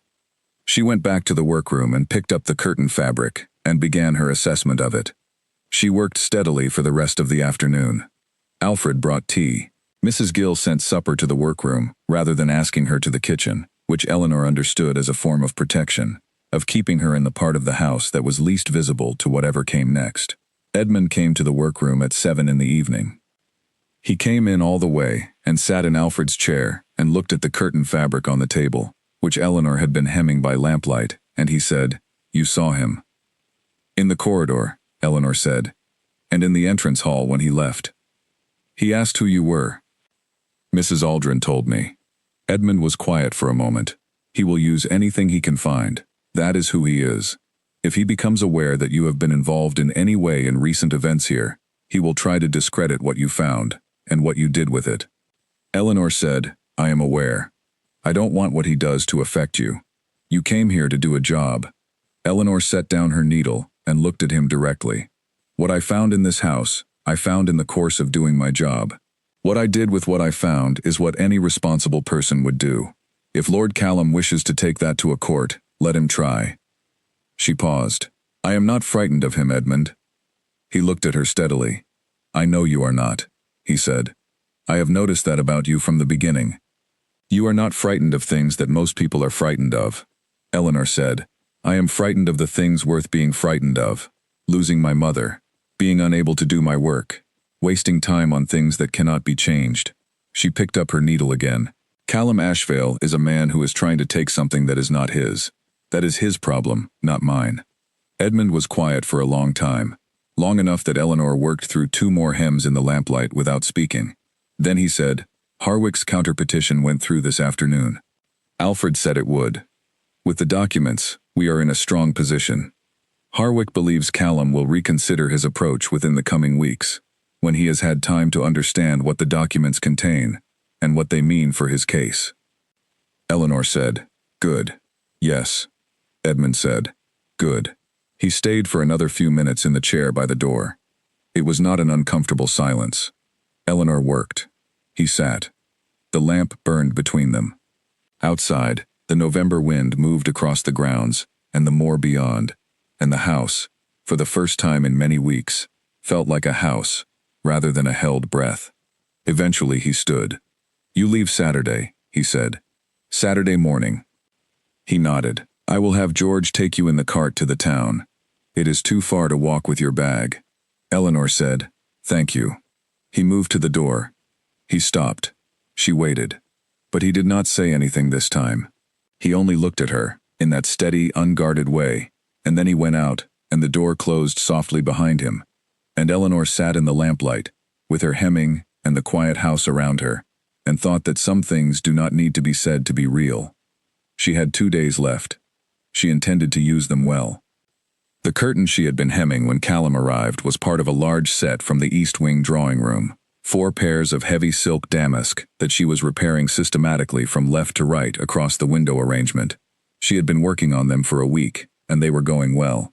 The silk was old but very fine, and fine old silk that has been stored correctly is often in better condition than newer material that has been treated carelessly. She could feel the quality of it through her fingers as she worked, a weight and smoothness that no modern substitute quite matched. She worked until 9 o'clock that evening, which was longer than she usually worked, partly because she wanted to reach a natural stopping point, and partly because she was aware that she had 2 days and a specific amount of work she wanted to complete before she left, and arithmetic was not in her favor. She left the curtain at a point where she could resume it clearly, and went to bed. On Friday she worked from 7 in the morning to 8 in the evening, with breaks for meals, and 1 hour in the afternoon, when she walked the East Wing corridor with her notebook, doing a final check of her room assessments to make sure she had missed nothing. She had not missed anything. She was thorough by nature, and more thorough in this house than usual, because thoroughness here had already proven to matter in ways she had not expected when she arrived. She also spent part of the afternoon with Mrs. Aldrin, going through the household textile report together. Mrs. Aldrin read it with the same careful, complete attention she brought to everything, and when she finished, she looked at Eleanor across the kitchen table and said, "This is very good work." Eleanor said, "Thank you." Mrs. Aldrin said, "The tablecloths in particular, I remember those. They were used at every formal dinner when the late Duke was alive. I had assumed they were beyond saving." Eleanor said, "The storage conditions were actually quite good. I believe whoever put them away knew what they were doing." Mrs. Aldrin said, "Bertram Hale organized the storage of the East Wing when it was closed." She paused. He was a careful man. A quiet sat between them for a moment. They were both thinking about the same thing, which was Bertram Hale, and his careful hands, and his hidden note, and the fact that his carefulness had mattered in the end, even after he was gone. Eleanor said, "I would like to restore the tablecloths when I come back." Mrs. Aldrin said, "Yes, I think that would be fitting." She closed the report and set it down and stood up, and then she did something that Eleanor had not seen her do in all the weeks at Ashvale Manor. She held out her hand. Eleanor took it. It was a brief, firm handshake, the kind that means something. "Safe journey," Mrs. Aldrin said. On Saturday morning, Eleanor put her bag by the door and ate her breakfast and said her goodbyes to Mrs. Gill, who pressed a cloth-wrapped package of food into her hands for the road and said nothing beyond that, and to Nell, who smiled with a warmth she rarely displayed openly. Alfred carried her bag to where George was waiting with the cart without being asked, because that was who Alfred was. Edmund was at the front door. She had not expected this. She had expected the side entrance, which was how she had entered and left every day. The front door was the formal door, the door for visitors and official occasions. She stopped when she saw him standing there, and he stepped aside to let her pass through it. She paused beside him. He said, 3 weeks. She said, approximately. He said, I will not fill your workroom with anything urgent while you are away. She said, fill it with whatever needs doing. I will manage it when I get back. Something in him eased, slightly at this. At the word back, she thought. She went through the door and down the steps and across the courtyard to where George was waiting, and she climbed up onto the cart and settled her bag beside her, and she did not look back as they went down the drive under the bare elm trees because looking back was not something she did when she had made up her mind. She looked forward. The road to Holtwick was 3 miles of familiar ground, and she covered every inch of it, thinking about her mother, and the cottage, and the things she needed to do, and the things she needed to say, and the ordinary, necessary business of being home for a while before she came back. She was ready to be home. She was also, and this was a feeling she was still learning the shape of, already looking forward to returning. The cottage on Fengate Lane was smaller than she remembered. This was not, Eleanor understood, as she stood in the doorway with her bag over her shoulder and the gray November sky above Holtwick, because the cottage had changed. It was exactly as it had always been. The roof still needed attention near the chimney. The windows still did not close quite flush in the right-hand frame. The blue-painted door, which her father had painted the year before he died, and which she had never changed, was the same blue and the same door. She was the one who had changed. She had been away for 8 weeks, and 8 weeks in a house the size of Ashvale Manor, moving through its wide corridors and large rooms and long drives, had shifted something in her sense of scale. She stood in her own doorway for a moment and let herself see it plainly. The 2 small rooms, the kitchen table with 3 chairs, the low windows, the ceiling that was as close as it had always been. And then she stepped inside, because home is home regardless of its measurements, and she had missed it. Her mother was in the kitchen. Agnes Marsh was sitting by the fire with a cup of tea and a hand of cards laid out on the table in front of her, which meant Mrs. Carver had just left, and her mother had not yet cleared the game. She looked up when Eleanor came in, and her face did something that was too much to look at directly, so Eleanor looked instead at the tea, and the cards, and the fire, and the familiar particular smell of the cottage, which was a combination of her mother's tea, and old books, and the lavender she kept in a cloth on the windowsill. "You look different," Agnes Marsh said. Eleanor set down her bag and sat in the other chair and said, "In what way?" "Less worried," her mother said. "You have looked worried for so long I had stopped seeing it. Now it is gone, and I can see what your face actually looks like underneath." Eleanor said, "The work went well." "I can see that too." Agnes picked up her teacup. "Tell me about it." So Eleanor told her. Not everything, not the legal situation, which was not her story to carry out of the manor's walls, not the conversations in the study, or the evening in the workroom by lamplight, or the way the gray coat had looked on the table in the morning light. She told her about the house, and the work, and Mrs. Gill's cooking, and the attic rooms with the old furniture, and Alfred who brought tea at precise intervals, and the east wing, with its closed shutters and its cedar smell, and Mrs. Aldrin, who had said you have good judgment, and meant it as the highest possible compliment. Her mother listened to all of it with the attentiveness of a woman who had lived in a small house for many years and knew how to inhabit a story told by someone else. When Eleanor was done, Agnes said, "And the Duke?" Eleanor said, "What about him?" "You have not mentioned him once," Agnes said, "which means you are being very careful, which means he is the most important part." Eleanor looked at the fire. "He is a private man," she said. "He is fair, and he is serious, and he has been through a very difficult 2 years, and he is beginning to come out of the other side of it." Agnes said, "Is that all?" "That is as much as I know for certain," Eleanor said honestly. Agnes was quiet for a moment, then she said, "Are you going back?" "Yes," Eleanor said. "I told him I would." "And you meant it?" "I always mean what I say." Agnes smiled, a small and familiar smile that Eleanor had known all her life. "I know you do," she said. "That is why I believe you." She picked up the cards from the table and shuffled them with the ease of someone who had been practicing for 8 weeks. "Mrs. Carver has been teaching me patience," she said, and the word was both the name of the card game and, Eleanor thought, something else as well. She spent 3 weeks at home. They were good weeks, honest weeks. She repaired the cottage roof with help from a man 2 streets over, who owed her a favor from a winter coat she had remade for him the previous year. She cleaned the house from top to bottom, the kind of cleaning you only do when you have been away long enough to see what you have been looking at without seeing. She visited the doctor with her mother and listened carefully to what he said, which was that Agnes was stable, that the medicine was working, that the cough was not worsening, and might, with continued care, improve through the spring. She paid the remaining money she owed to Mrs. Carver, who refused to take it twice before accepting it, because Eleanor had made clear that she was not going to allow the arrangement to become charity, and that she understood the difference between help given freely and work performed, and that both were honorable, and only one was what this was. She wrote a letter to Ashvale Manor, to Edmund, directly, not through Mrs. Aldrin. She had not done this before. She was aware of the formality of it and the informality of it simultaneously, the careful balance of a letter that was professional in its content and personal in its address.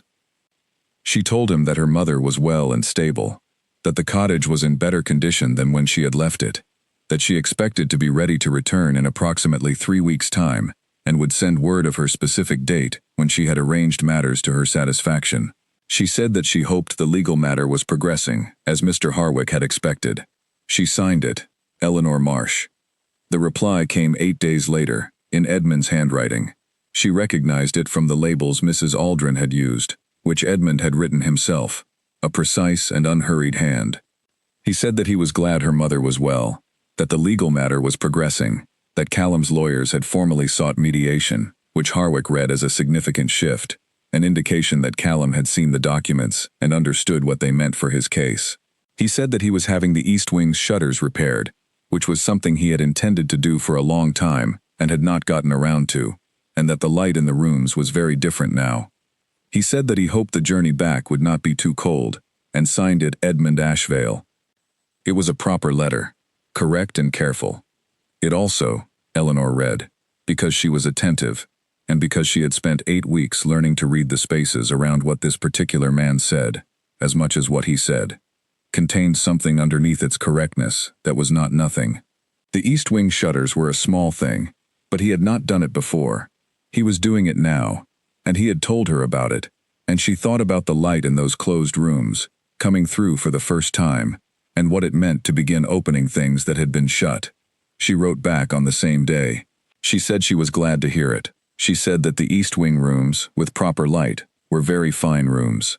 She said she would arrive on the second Saturday of December, God willing and weather permitting, and that she would appreciate it if George could meet her at the edge of town. She sent the letter and went to bed, and lay awake for a while thinking about the East Wing shutters, and whether she was being fanciful, and concluded that she might be, and that this did not concern her unduly. She sat with her mother on the evenings of those 3 weeks. They played cards, which Agnes was becoming genuinely skilled at. They talked, as they had not talked properly in some time, about the years before their father died, about the work he had done, and the things he had believed, and the small particular details that make up a person's life, and that survive them, if the people who loved them take care to remember them. Agnes talked about the year she had met Eleanor's father, which was a story Eleanor had heard before, but which was different this time, because she was listening to it differently. She was listening with more of herself available, with less of the permanent low-level anxiety that had been her constant companion for so long that she had forgotten it was there until it began to lift. On her last evening at home, Agnes said, "You know what your father always used to say about repairs?" Eleanor said, "He used to say that the quality of a repair is measured by whether it holds under pressure." Agnes said, "He used to say that too. But what he said first, before that, was that the most important thing about a repair is knowing what you are actually fixing." She paused. "He said most people think they know what the problem is. Most people are fixing the wrong thing." Eleanor looked at her mother. Agnes picked up the cards and began to shuffle. "I am not giving you advice," she said. "You don't need advice. You are a sensible person, with good judgment." She set the cards down. "I am just remembering what your father said." Eleanor said, "I know what I am fixing." Agnes smiled. "I know you do." On Saturday morning, Eleanor packed her bag again. She packed more this time, because she would be staying longer, and because she was not pretending even to herself that she was not going back to something that had become, in its complicated and still unfinished way, important. She kissed her mother goodbye at the door. Agnes held her hand for a moment and looked at her. "Come at Christmas," Eleanor said. "If you are well enough, I will arrange for Mrs. Carver to bring you. The house has plenty of room." Agnes said, "Have you asked?" Eleanor said, "I will." Her mother laughed, quietly, and let go of her hand. Eleanor walked to the edge of town, where George was waiting with the cart in the pale December morning. She climbed up and settled her bag beside her, and pulled her coat closer against the cold. The road north was familiar now. 3 miles of it. The elm trees at the start of the drive, bare now, their arms stretched out against a white winter sky. The dry fountain, still dry, still there, still waiting for someone to clear it and set the water running again. It had been cleared once, she knew, months ago, but the repair to the mechanism had not yet been done, and so it stood as it had always stood, its stone fish patient and still. She would look into that, she decided. It seemed like the kind of thing that needed attending to. The east gate opened when George sounded the bell. Eleanor climbed down from the cart and picked up her bag and walked through the gate into the grounds of Ashvale Manor for the 3rd time, and the gate closed behind her, as it always did. The shutters on the east wing were open. She stopped walking for a moment and looked at them, the rows of windows that had been shuttered when she arrived, dark and blind, now open to the December sky. The light inside those rooms would be different now, cold winter light, but honest. The real light of a day in the world, rather than the preserved, unmoving dark of a room that had been sealed. She stood for a moment, looking at them. The front door of the house opened. Mrs. Aldrin was standing in it, and behind her, in the entrance hall, she could see Alfred and a new quality of space and air that she recognized, after a moment, as a house that had been aired. Someone had opened the windows. The particular atmosphere of held breath and careful management that she had felt on her first day was different. Not gone, not yet, but different. Lighter. Mrs. Aldrin said, from the doorway, "We expected you on the morning cart." "I was on the morning cart," Eleanor said, and walked toward the house. She came through the door and set her bag down, and looked around at the entrance hall. Fresh flowers, she noticed, in the vase by the door. Not forced flowers, not the kind bought out of season. Just winter branches with the remaining dark berries. The kind of thing that someone had walked out and cut from the grounds that morning. Mrs. Gill, probably.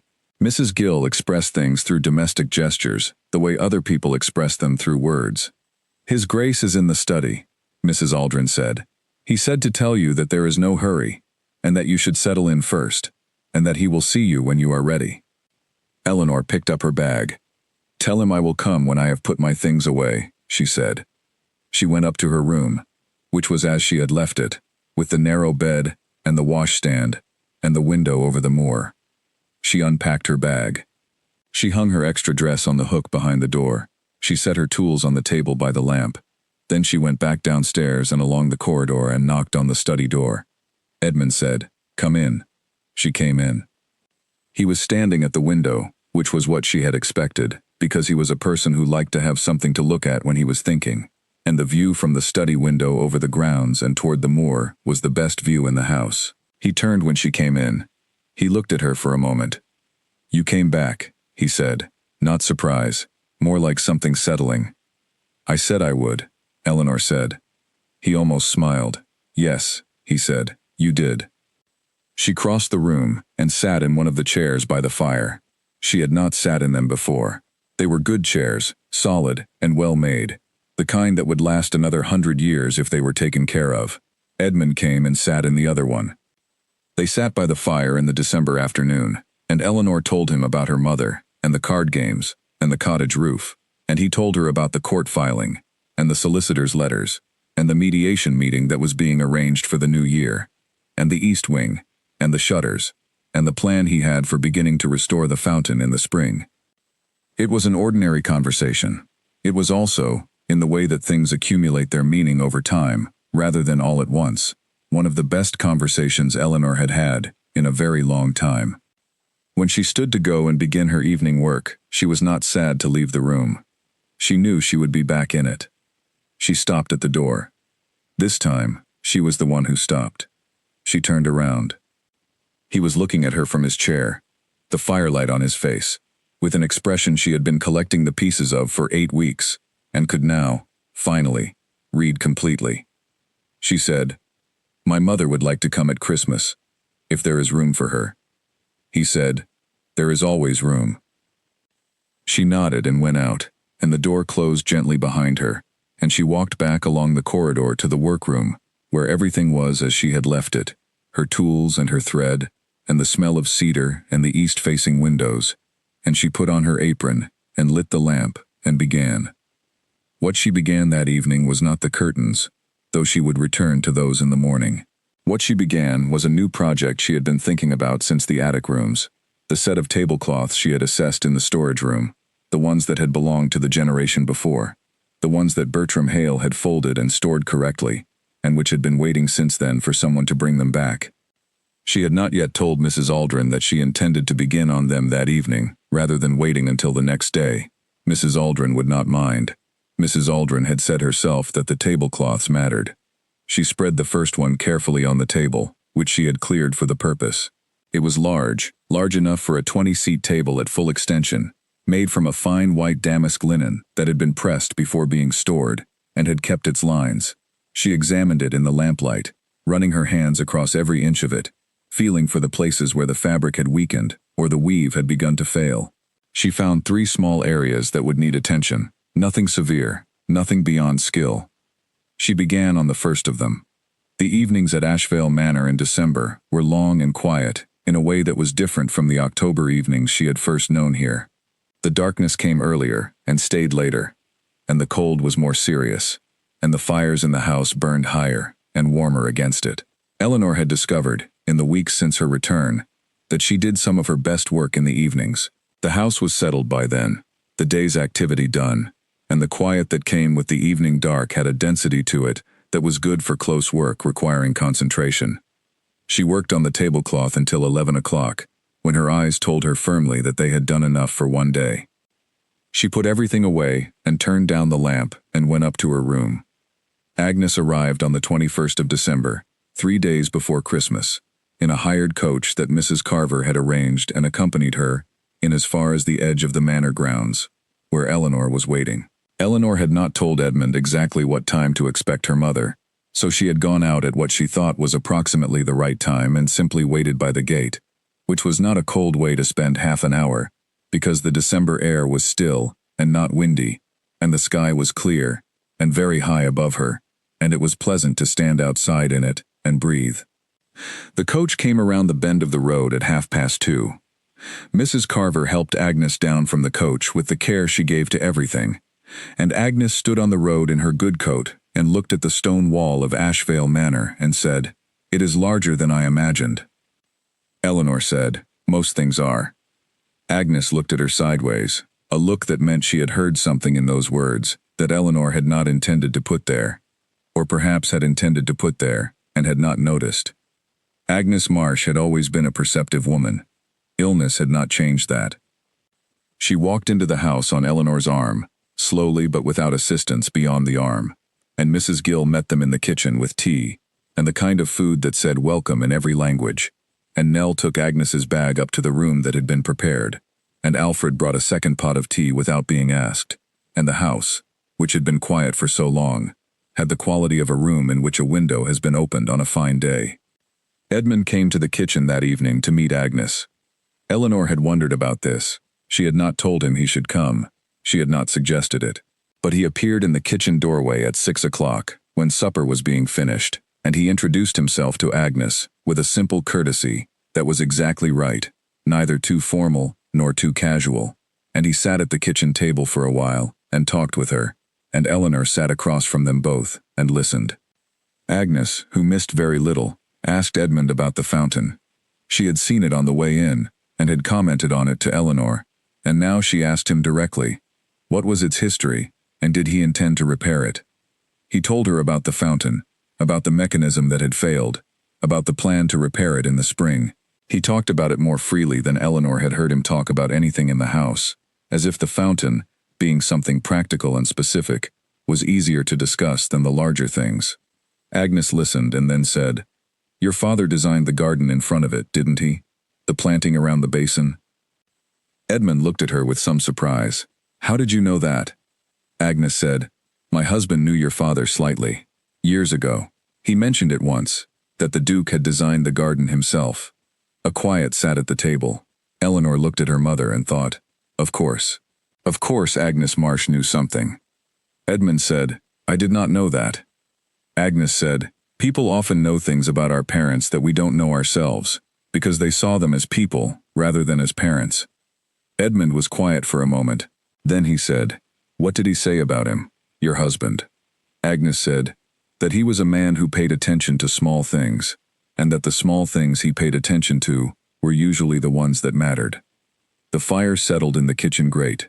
The lamp burned clear on the table.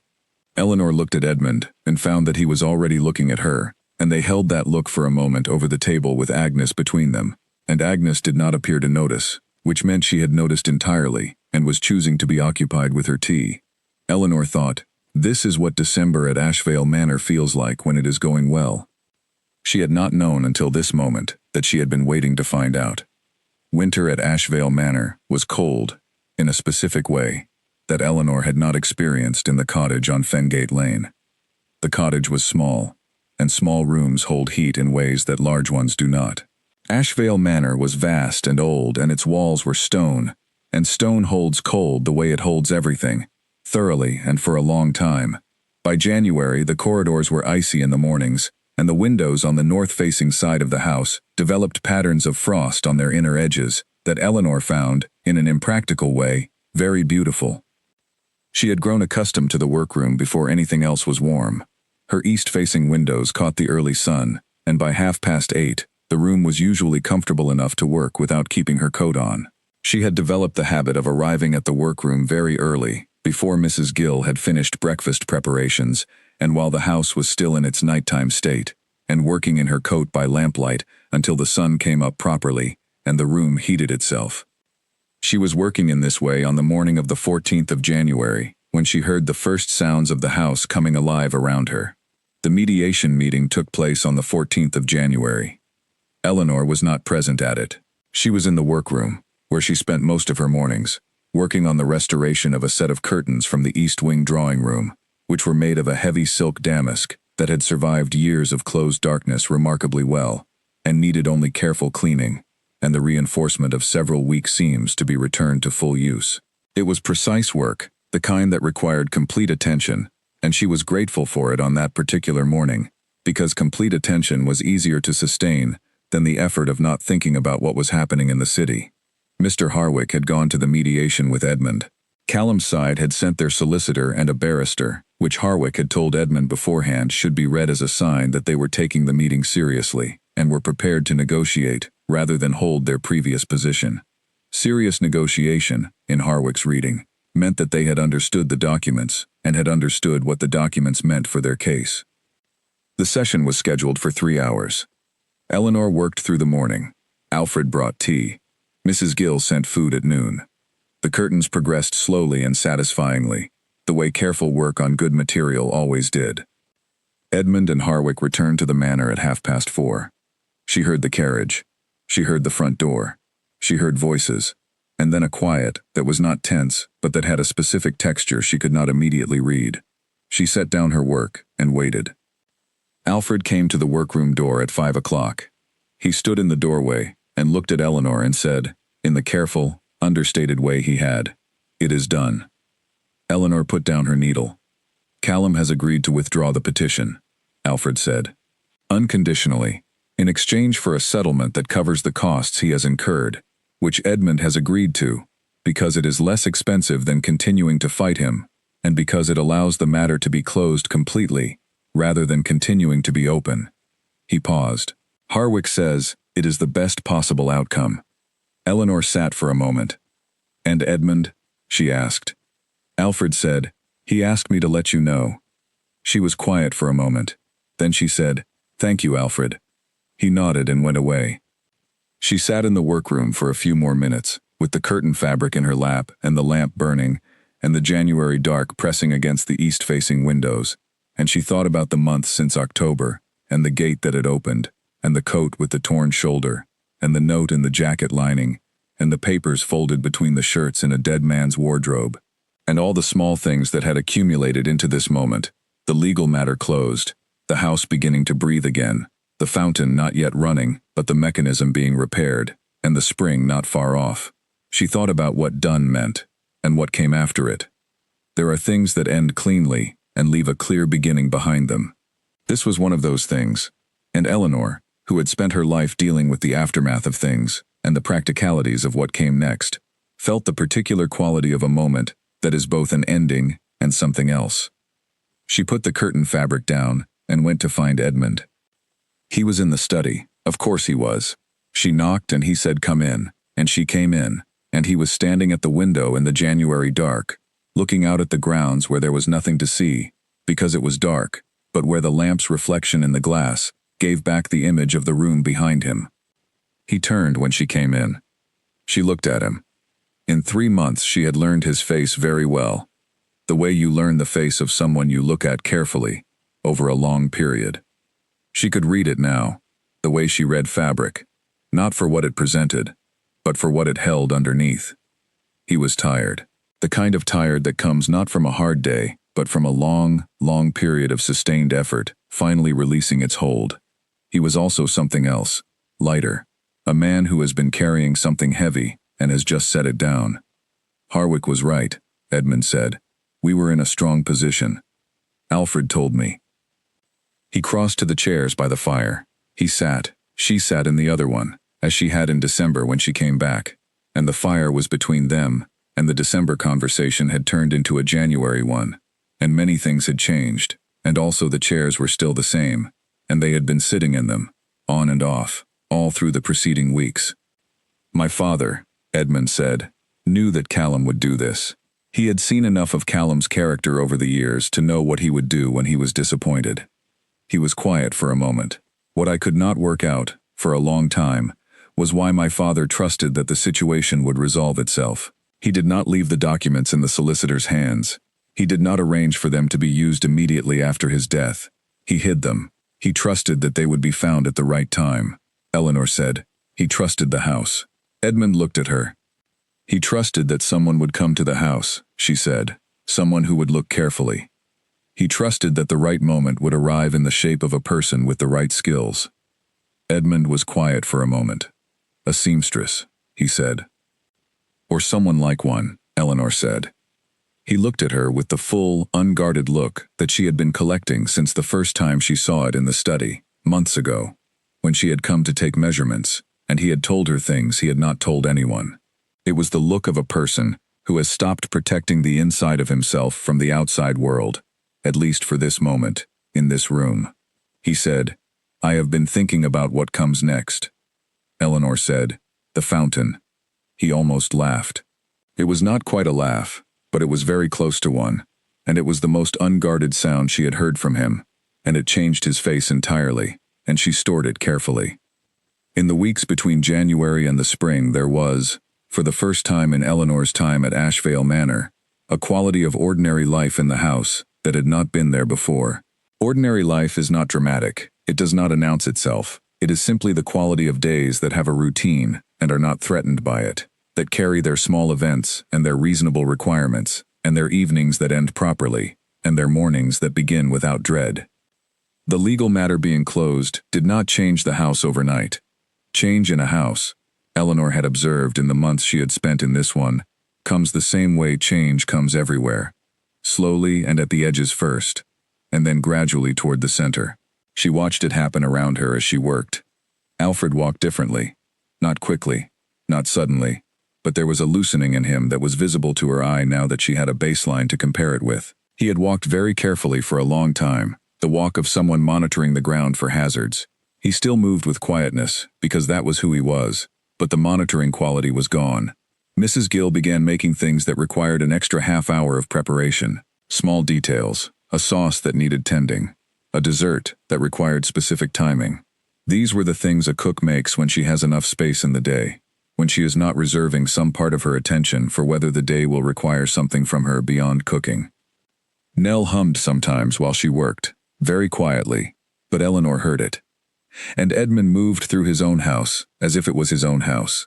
That was the simplest way to describe it. He had always been here, always present, always going from room to room in his careful, quiet way.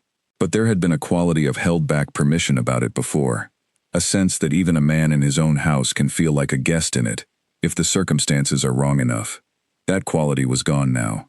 He moved through the rooms with the ease of someone who had stopped expecting to be interrupted. Eleanor finished the formal tablecloths in February. She spread them one by one on the long dining room table to check the final result, walking the length of each one with her eyes and her hands, checking that every repaired section was properly pressed and even, and that the whole piece lay flat and correct. They were very fine. They were among the best work she had done. She was glad she had been the one to do it. Among other things, he said. He looked at the fire, then he looked at her. Eleanor, he said. She waited. He said, I am not good at this. I am very aware that I am not good at this. I have been told, at various points in my life, that I am too careful and too slow and too much in my own head, and I cannot argue with any of those points. He stopped. I am not trying to be any of those things right now. I am trying to say something clearly, and I find it difficult. Eleanor said, try. He looked at her steadily. You came here as a seamstress, he said. You found a note in a jacket, and you gave it to Alfred. You found documents in a wardrobe, and you brought them to me.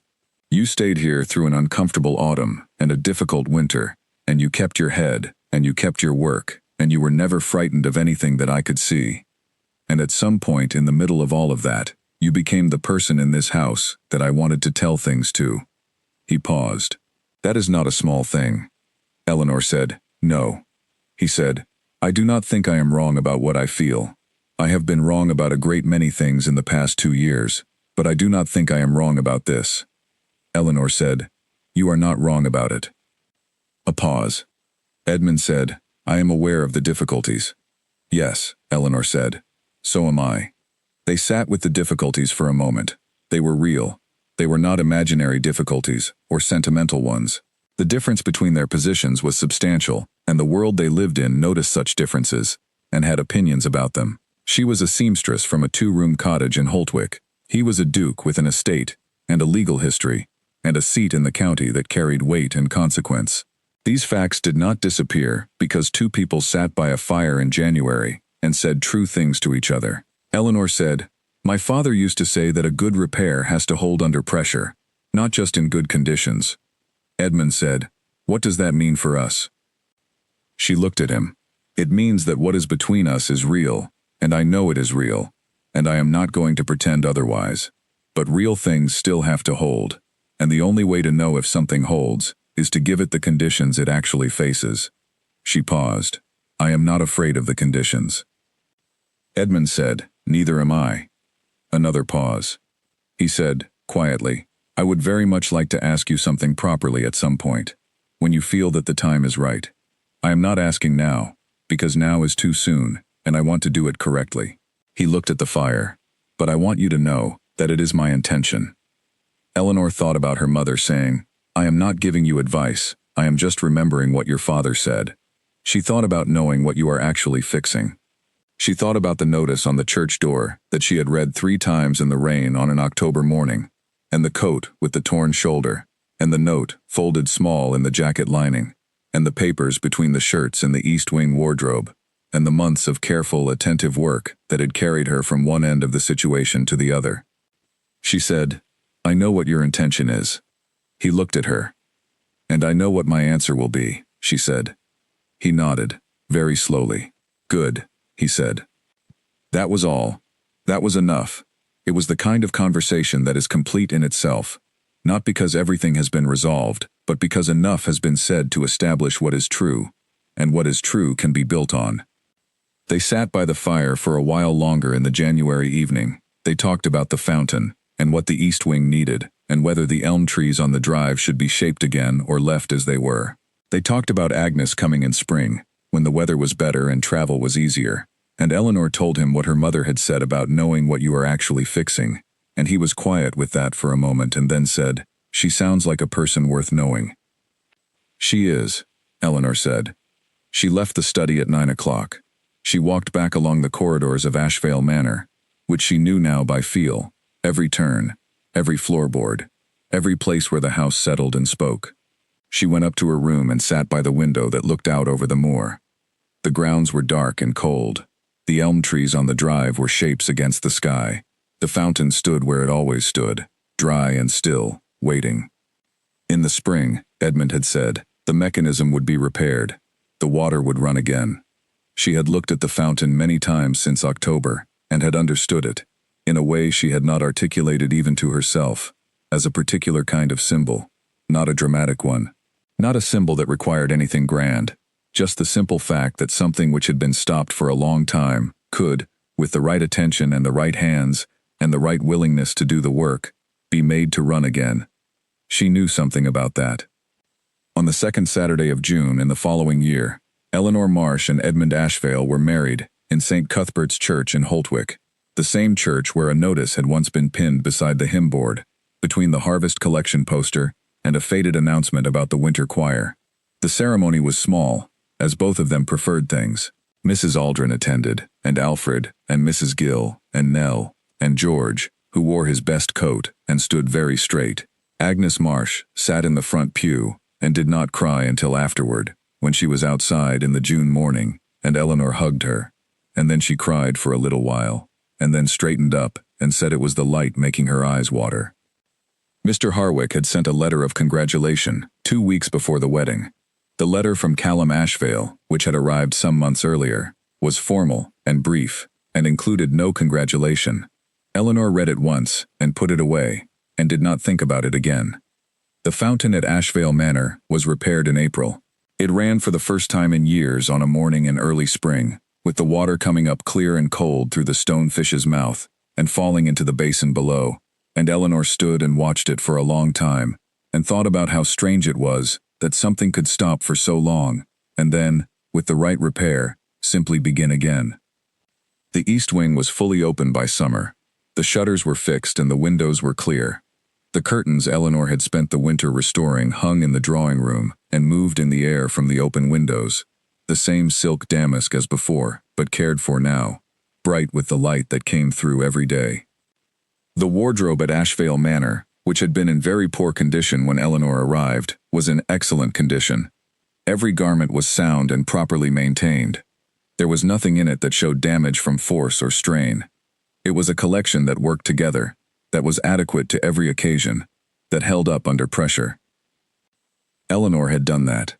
She had come with a tape and a needle and a set of good scissors, and the particular, patient skill of a woman who had been taught to look at things carefully and understand what was actually wrong before she tried to fix it. She had repaired a coat and found a note and found documents, and stayed through a winter and gone home and come back and built, stitch by careful stitch, something that held. Her father had been right about repairs. The quality of a repair is measured by whether it holds under pressure. This one held.